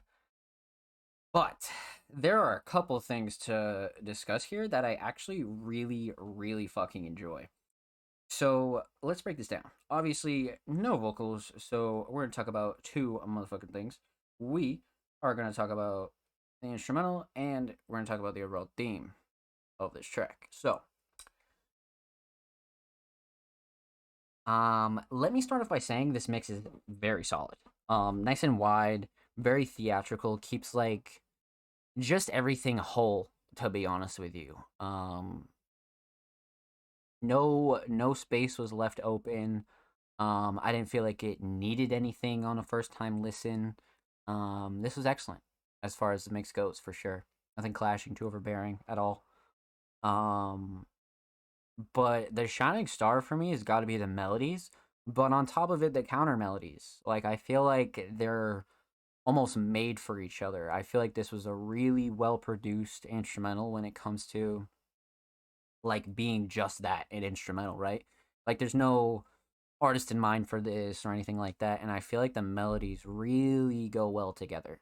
Um, some melodies just kind of interact the wrong way, and they sound kind of weird if like you try to um if you try to put certain sounds together, but I feel like Thomas really killed it with these melodies. And again, the structure is excellent, especially clocking in at 224. You feel like this track is always changing, but staying the same, right? You know what to expect and you know what's coming up, but it's not staying repetitive, which is nice. So this is a very well-rounded instrumental from Thomas. Like, I don't think this is missing anything, especially when it comes to the melodies. Excellent. Now, let's talk about the theme. Aesthetically, Thomas has been going with the almost anime kind of lo-fi girl style of covers, which is really complimenting. Because not only is Thomas like a very alternative type of producer, but very much teetering alternative lo-fi as well. So I feel like those kinds of covers go really well. Very peaceful, very minimalistic, tons of detail. They just go really nicely, for sure. Especially with lo-fi, almost any lo-fi. And then of course you have the Thomas Marcus watermark on there. It's excellent. But the overall theme of this track is kind of interesting because again, we have these track titles that are very personal and like an insider to Thomas. So you can never really like fully get the idea, but that's like the great thing about being a producer is that you have the ability to almost have hidden meanings in your tracks and put out tracks for certain reasons that only you understand. And I think this is another one of those where you really just kind of get an inside look and really almost leave that mysterious aura for another day. You know what I mean? Because you're like, damn, this is so like that's just like one of the great things about being a producer is you can do that. You know what I mean? Like you could make a whole diss beat in your head and like you'd never know it because it's just what it means to you. Or you could have like a whole story going on in your beat or like why you made it or where at the time you made it. And that's why you name beats the way you name them. So well done, my friend. Well done. Huge shout out to Thomas Marcus. Thank you for the submission, my friend. And of course, make sure you follow Thomas Marcus on Spotify and make sure you follow Thomas Marcus on Twitter, Thomas Marcus 075. They are 5 away from the big 4-0. So go show Thomas some love, my friends. And of course, every artist featured in today's episode and every episode will be linked in the description of the YouTube re-upload. And make sure you subscribe to the Music Mondays YouTube channel if you haven't already. We upload 2 times a week, exclusive podcasts, segments, full podcast episodes, a whole lot of good stuff's going down on the channel, man. So go show the channel and these artists some love. And if you have, I see you, we see you, thank you. We appreciate you. So that about does it for our audio exclusive submissions. Like I said, there was a couple down here that did not follow the Music Mondays home page on Twitter, so feel free to drop us a refollow and we'll be glad to play your tracks here on the Music Mondays podcast, my friends. So, wrapping back around to our media submissions. We have, I think, like 2 or 3 of these. I think we have Offspring and 2 music videos. We have one from SLM, and we have a first-time submitting artist by the name of Spacey. So let's get into these, my friends. So up first, we got the homie Offspring Mysterious. And Offspring, again, like I always say, we got to give the premium gas to Offspring, man, because this is an artist that takes no shorts when it comes to DIY. If Offspring can do it by themselves, they will do it by themselves, and they do a damn good job at it, my friends. Producer, writer, designer, Offspring Mysterious submitted music art, final level. And the caption is level up. All right, bet. Say less. Say less, my friend. I'm just scratching the surface. So wait. Before we get into this, let's bang up that quality. Someone said, "Good times, fam." Let's go. Excellent description. Per usual, got all the links in there. And it's tagged to basketball, so I'm definitely intrigued. I'm definitely intrigued at this. Let's get into it. Offspring Mysterious, Music Art, final level. I'm just scratching the surface. Aw, shit.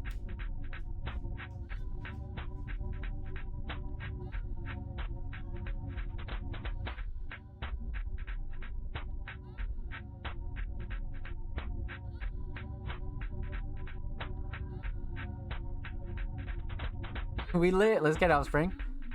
Welcome. Happy Monday. Hope you're chilling.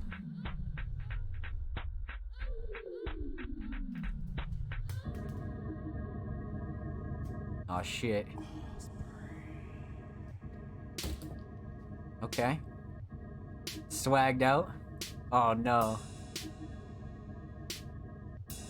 Oh dude, the slow-mo. The fucking slow-mo.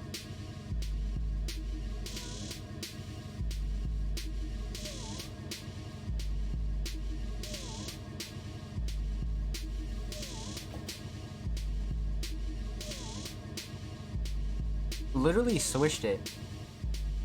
Oh, that was a good cut. That was a good cut.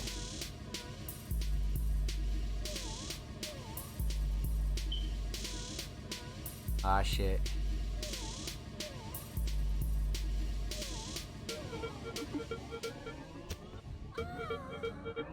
Nailed it. Yeah. Let's go.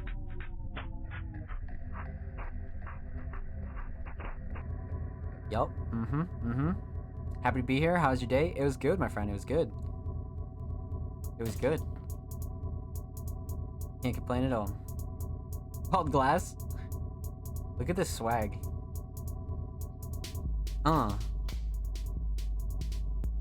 Yup. Just like that.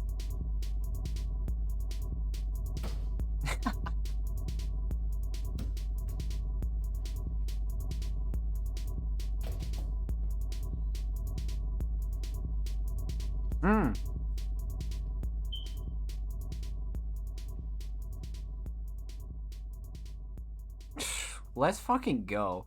These are the edits, man. These are the fucking edits. Final level. We got some OG Offspring in here. See, like, there's a couple of thoughts about this that I think are very noticeable here.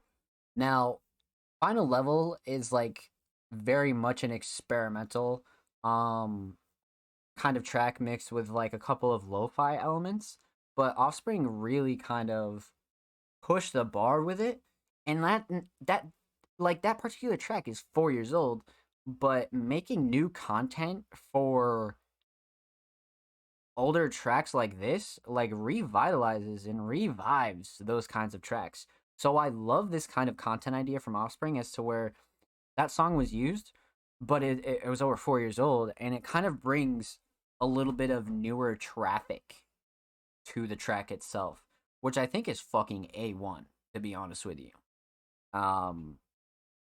You know, everything down to like the mix, the drums, the mel was perfect, but I think like the fact that it's backed up by this visual, I think this is something Offspring could really spend a lot of time on, like finding new content ideas for older tracks and then keeping newer ideas for newer tracks. You know what I mean? So this is a really good content system Offspring has going on here, for sure. I did it for my 2K celebration. Not gonna lie, it took me months to do all of them. Nah, you snapped on this. You 100% snapped on this. And again, like, this is just another kind of like explanation for Offspring as to where, like, if you want it done, you can truly do it yourself. Like, Offspring absolutely fucking snapped when it came to this idea. Like, the idea itself is perfect because it's called Music Art and it's called Final Level. But like, now you could go ahead and do a whole series of these. You know what I mean? Like, regardless of how old or how new the track was. Wow. You know what I mean? Like, wow. Like, that is fucking awesome. So this is some content that, like, I think Offspring could really start killing it with. Way ahead of you. I kind of figured. I'm super proud of you for coming up with this idea, because this is like a really, like, easy content idea, but it's fun at the same time. You know what I mean? Offspring the GOAT. I agree. Yeah. So this is awesome. Music Art. This is it, Offspring. Like I like this direction, and as you go along, you'll be able to tweak and kind of change the parts that you like or don't like or anything like that. So let's fucking get it, Offspring. I love this. I want to see a lot more Music Art, but at the same time, I want to see the long form content as well. You know, Offspring's just killing it from all angles, ladies and gentlemen. So huge fucking shout out to Offspring. Make sure you go sub to Offspring's channel. They are one sub away from the 100 again. I'm pretty sure they hit the 100 milestone. So you guys need to go show some love to motherfucking Offspring Mysterious. Go sub to that goddamn channel, because there's a lot of music and visual content on there as well. And of course, make sure you follow Offspring Mysterious on Twitter. Offspring is literally 4 away from 880 followers. So go show Offspring some love. And of course, every artist featured in today's episode and every episode will be linked in the description of the YouTube re-upload. Make sure you subscribe to the Music Mondays YouTube channel if you have not already. We are approaching 90 motherfucking subscribers, so go show the main channel some love and go show these artists some love as well. And if you have, thank you. I appreciate you. And we appreciate you here at the Music Mondays headquarters. So, up next, we have our next visual submission. And it's from the homie SLM. And like I said, we have some work coming up with SLM here at Music Mondays, so stay tuned for that. But SLM is quite the alternative cloud artist that has been submitting to Music Mondays for quite a bit now. It's been some weeks, so it's always a pleasure to check out SLM and see what SLM has going on. They submitted a track titled Yuck, Sweet Dreams, and video for something down the road. So this might be unreleased. Let's check this out.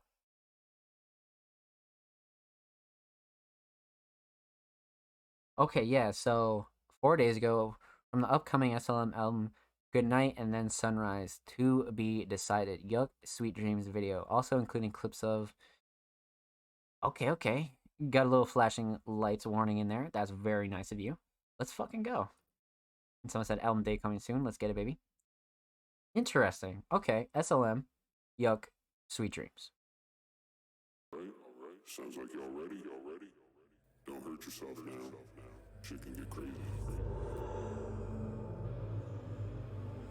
This is about to be good. Spitting, cussing, got a bad taste in my mouth, following bad judgment. I better be splitting, cause I really wasn't about to stay. Feel like deja vu, but it wasn't. I'm thinking about what you say, what you explained to the cousins. Feels like that day where I felt like nothing. I feel what's coming one of these days at a real life junction. I'll have to decide how I plan to function on my own, step in this percussion. While what I've shown to the world so far could use some love, and if I made the rules, I'd always be buzzing. Woke up, thought you were there, but you wasn't. Took up, forgetting the air like where I'm stuck in. Yeah, I'm still falling. When I land, I'll hit the ground running. I sit down, puzzling pieces all around. I'm here now, feelings muzzling. Don't talk to me now. I doubt I could say enough in this poem to show 'em where I was again.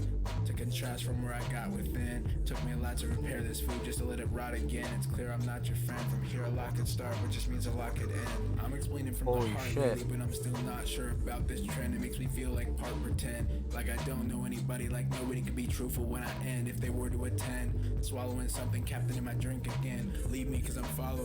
Nothing left for me to take, so I hope you bring something I couldn't make. I wouldn't take your time, feel like a thief trying to get your loving. Spitting, cussing, got a bad taste in my mouth, following bad judgment.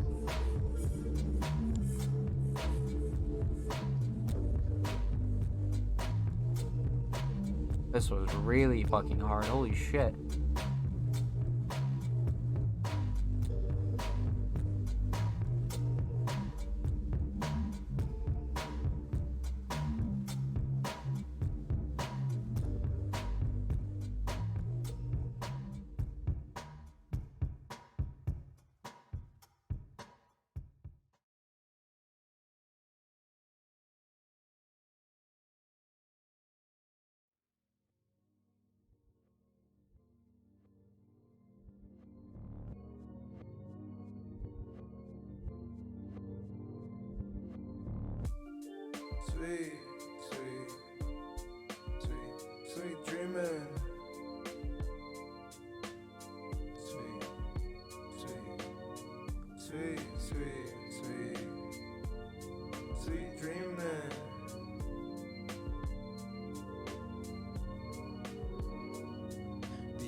stop me from thinking about what in my life is rare. The light, where? I didn't see it, but I gotta come up with something, or so be it. I end up being nothing, but like I didn't know. I've been on a roll, but I've been kinda low. But didn't want you to know, and I guess I gotta go. But I've been thinking a lot, cause my neck should know that I got the occasional nightmare that I can hardly bear. Partly because I've been really scared of these things ruining my life. I know that it's not right, but I might just start from the top. My heart can just stop, so before I rest, I should let shit pop and rockin' with Knob. And when AP come through, we be jamming a lot. I'm giving them all I got. Put it to rest for now, keeping it fresh, cause I know they'll let it rot. I've been so serious, sweet dreams of you thinking I'm not. Damn. What the fuck? Like the stars fill up the sky. I feel like I saw it coming. Just please don't ask me why. Holy fuck. Okay, this was some nutty shit. The fact that this is not out is some crazy shit. Damn. Damn. Okay. Alright, let's break this down. We're talking about, 4 things. Technically 3, but we're talking about 4. Talk about the instrumental. We're talking about vocals. Talk about the overall theme of Yuck Sweet Dreams. And we're talking about the video. So, instrumentally, we have a bit more, almost a boom bap classical hip-hop influence, but it still has that kind of cloud, ethereal kind of vibe to it as well. Which I love. SLM has such a way with production, and I'm here for it. You know what I mean? It's just unique enough to get behind, but at the same time, it's like it's like such a great take on those genres that I mentioned. Cloud, alternative, like it's such a great take on those. And like everybody kind of has their own definitions or like how they want it to sound. But instrumentally, this checked off every box, especially with the beat switch for Sweet Dreams. Like it kind of kept the same theme, except it was just a bit darker. Sweet Dreams was definitely a bit darker. But all in all, each instrumental was really fucking well done. Really, really well done. So instrumental is very solid. I noticed SLM is a big fan of the half and half. So like, half the song is this beat and the other half is this beat, which is great. You know what I mean? Not only artists should do whatever they want, but at the same time, you don't see artists do a lot of that anymore. Every once in a while, you'll see a track that has 2 combined songs, but SLM really has a way with it. So the production is excellent here. Now the overall theme, we have a couple of themes here for Yuck and Sweet Dreams, but at the end of the day, we're back again with SLM having this poetic flow, truly laying down some personal and almost emotional demons about themselves. You know what I mean? About life, about the future. There are a lot of like notable bars here that you could get behind, even if you don't like fully relate to them, because SLM describes the feeling so well and like gives like a nice balance of punchlines mixed with emotion. And that's one thing about this track is you're going to get both of, you're going to get punchlines and you're going to get emotion as well. Like for sure. So vocals are excellent here, especially the mix as well. Nothing clashing, too overbearing, anything like that. SLM really, really killed it as far as the audio portion goes. Obviously no cover art, so we'll dive a little bit into the video here. And I love how it's a 2-part video as well, because Yuck starts off a bit more using the projector and kind of like on some neighborhood shit a little bit, kind of like dark, dreary neighborhood type shit. And then you have Sweet Dreams, and it's almost like the vibe completely changes, like especially that first shot with the transition and the purple. And then you fast forward to SLM and the whole verse is pretty much in the bed. That is fire. Like absolutely fucking gas. Like for sure. One thing you could really note about SLM too is the comfortability behind the camera. SLM is very comfortable behind the camera and very much like you can't really notice anything like weird about it or anything like that, because that's like the number one thing when you're filming a visual, even if it's DIY or you're out with a budget. Like no matter what you're doing with your visuals, as long as you look comfortable on camera, that's like the best thing. because supporters and listeners and everybody's going to notice that. So if you're just comfortable on camera in your element, it makes it so much better. And you can clearly see that SLM has no problem with that. And we've seen that in past SLM visuals, so kind of no surprise there at all. But visual is really, really fucking excellent. Even just like the subtle things, like the transitions and, you know, the addition of the GN for good night, and then you pan into Sweet Dreams. Like, there's just a bunch of little things about this editing that's really well done. Like, really, really fucking well done. And the fact that this track isn't even out yet is like also like such like it's like something more to look forward to, you know what I mean? So huge shout out to SLM. Much motherfucking love, homie. Make sure you guys go run this up, and make sure you follow SLM on Twitter as well. SLM is approaching literally 270, so about 9 away. Go show SLM some love, my friends. And of course, every artist featured in today's episode and every episode will be linked in the description of the YouTube re-upload. And make sure you subscribe to the Music Mondays YouTube channel if you have not already. We're approaching 90 subscribers. We upload 2 times a week, full podcast episodes, exclusive segments, a whole lot of good stuff's going down on the channel. So go show these artists and the channel some love. And if you already have, and you are out there supporting our new drops, we see you, and we appreciate you, and we thank you here at Music Mondays. Cordium, what's good? Welcome to the stream, my friend. Appreciate your follow. Welcome to the streaming family. Fire, I agree. SLM is absolutely gas. One of the more recent, newer Music Mondays artists that has absolutely been blazing it. So, up next, our last but certainly not least submission of the night, we have Spacey. And Spacey's a first-time submitting artist, and they submitted a official music video for Currently. And of course, we've never heard any tracks from Spacey. So, first-time submitting artists will be able to dive right in, and obviously we're going in blind, so we don't know what to expect. So let's check this out. Oh, okay, this is gonna be crazy. All right, so we'll 1080 this shit. Clear Vision Collective.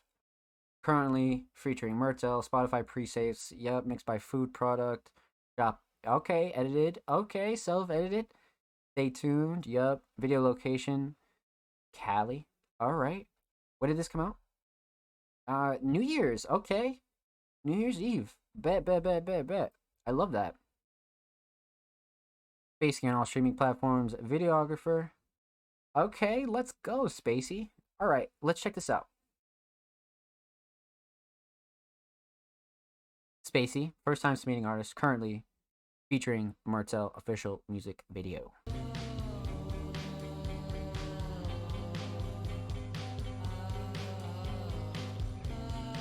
Almost reminds me of Ivica's editing a little bit.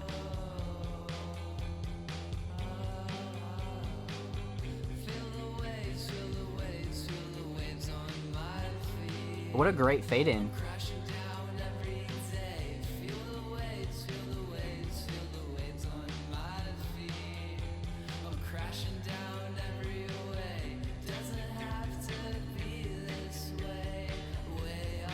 Oh, his feet definitely got wet right there.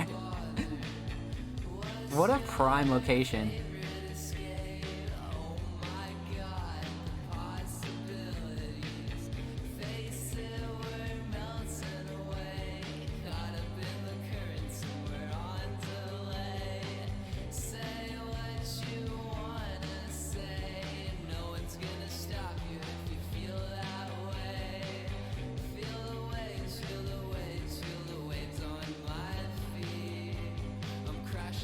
This is awesome.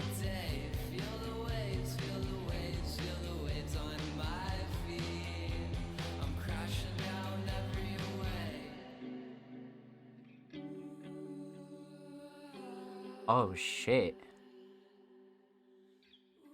I feel like this feature is about to go crazy.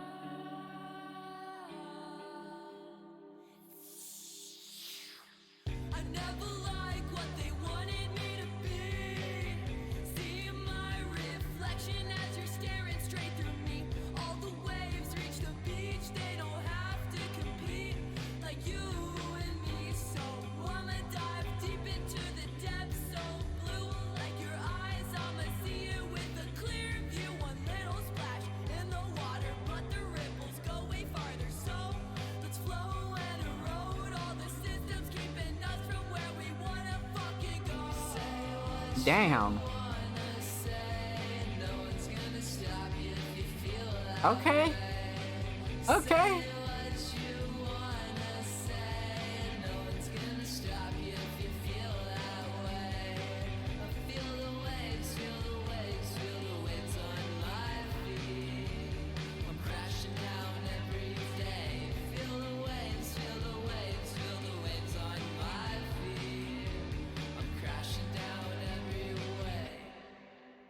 Well fucking done. Impressive for a first time submission. Fucking impressive. Wow. Kind of remind me a little bit. Yeah, I agree, Offspring. I agree.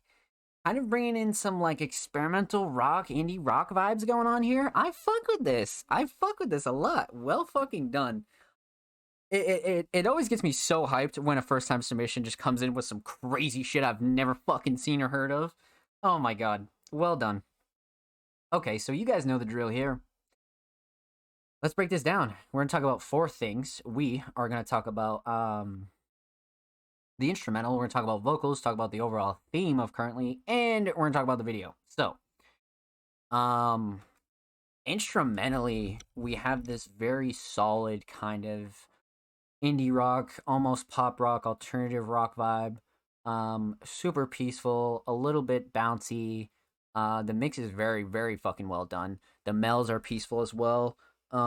Really just the definition of such a good, like, underground indie rock kind of instrumental, for sure. Like, checks off all the boxes. So really well done. Really, really fucking well done. So the instrumental I am in love with. I knew as soon as it came on, I was like, okay, what do we got here, you know? So let's talk about vocals here. And I love this feature. Okay, so before we get into that, let's talk about Spacey. Spacey here absolutely wrote such a fucking stellar hook.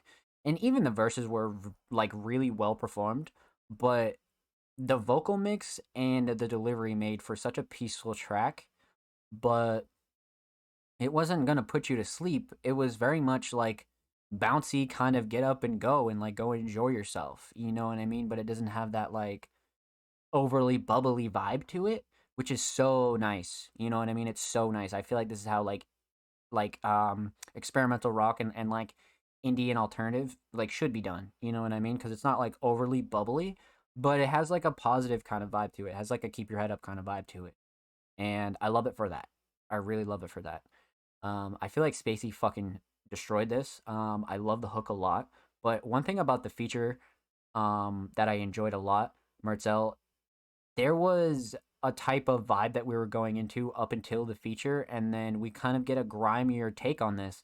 Mertzel comes in very fucking hot, gives us a little bit more of an aggressive type of delivery, and the theme is still the same between these two and their lyrical content itself, but the delivery and the style is just excellent. I feel like it was a good balance of like, you have this kind of like chill, very much like just relaxing kind of first verse and hook, and then Mertzel comes in and spices it up a little bit, which I think like this song didn't need it, but I felt like it added a lot more to it. You know what I mean? Because Spacey could have just as well killed this, but the fact that Mertzel came in with another verse and it was a little bit more aggressive on the delivery and a little bit more punk style, I like that a lot. I like that a lot. So I feel like the feature was very useful here, and it was very much someone that added a lot to this track, and which is always a great thing when it comes to the feature, right? Like, you could have anybody feature on your track, but that's the one rule that we always look for. Not rule, it's kind of like a forceful term. I would say like the one thing that you want in your features is if they're adding some substance to the track. They're adding something to this track of their own, and Mertzel definitely gave us that here for sure. Two kind of slightly different styles coming together to make a track like this. Thumbs up from me, for sure. Well fucking done. So the overall theme currently is definitely one of a more like positive kind of theme, right? Just like, I don't give a fuck, you know what I mean? Like, I'm gonna go enjoy life. I don't care about the ups and downs, and I just don't care whether I'm happy or sad or not. You know what I mean? There are a couple of punchlines between both of these two that signify that. But all in all, I feel like a lot of it is in the instrumental and the cadences, as to where you get this inside kind of happy feeling. Um, so I feel like the theme was overall pretty obvious, but at the same time, really well executed. But let's talk about the visual here, because wowie wow wow. Really fucking well done and edited by Spacey, filmed by Spacey and Mertzel. Excuse me. This is like the definition of DIY. Like this is like what you want to be doing out here. Like I don't want to see anybody fucking, I can't go film a video X, Y, or Z. Like you can get an editor, like you can take any amount of clips you want and go crazy with it. Like the subtle things I really like, because you have this glitchy kind of editing, but it's not throughout the whole video. Like it's only like the intros and outros and like a couple of cuts, and it's like not fully like deep fried. So I feel like it was a good kind of balance, you know what I mean, between like raw footage and then the post editing. I feel like it was a good balance and not like super overdone. And then same thing for Mertzel, like you kind of had this nice balance of this. Actually, I love that addition of that clip right there too. That was a really, really nice addition of editing, like the live clip, and like timing it right with the verse was excellent. Just the small things, right? One location, really like a decent amount of shots, a generous amount of shots, and the post editing just makes for a really good fucking visual. Like well done. And especially like kept the vibe up of the song as well. Like I feel like this is a perfect spot for this kind of track. So I love this visual, and neither of them looked uncomfortable on camera either. Like they both looked like they were having a really good time and just kind of letting loose, which is dope. Like that's what music is about, and even more so music videos is just letting your art almost shine physically, So my hat goes out to these two. Huge shout out to Spacey and Mertzel. Thank you so much for the submission, my friend. Much motherfucking love. And of course, make sure you follow Spacey on Twitter. Spacey is literally just hit 1K, so they're on the road to 1.5. So go show Spacey some love, man. And of course, every artist featured in today's episode and every episode will be linked in the description of the YouTube re-upload. And of course, make sure you subscribe to the Music Mondays YouTube channel if you have not already. We're approaching 90 motherfucking subscribers. So huge shout out to anybody that already has. And if you haven't, we upload 2 times a week. Full podcast episodes, exclusive segments, all that good stuff. So make sure you go show some love to the channel and these artists, my friends. So, that just about does it for our submissions for episode 104, my friends. Huge shout out to everybody that submitted tonight. Shout out to Cole, Blank Thought, 63, Lil Caesar, Offspring, Bassy, SLM, Sirica, Gleam, Lynn, Gib, Yules, Solemn, Troy, TDG, Spacey, Matt Rocks, Absono, King Mark, Thomas Marcus, and if you were an artist that got missed because you were not following the homepage, feel free to refollow the Music Mondays homepage, and we'll be happy to react to your tracks. Let's fucking go, man. That was quite the episode. And like I said, huge shout out to anybody that came through, showed love tonight. We fucking killed it. Like we had almost a 4-hour show. We have a lot of really, really good shit coming for Music Mondays, so stay tuned for that. Expect some pretty big announcements this week as far as where we're heading and a lot of new fun stuff for the community. Yeah. And of course, our monthly content continues along with our weekly content. Expect a brand new article on musicmondays.com as well. Make sure you follow Music Mondays at all Music Mondays on all socials. Yeah, you guys are gonna like what's coming. That's for sure.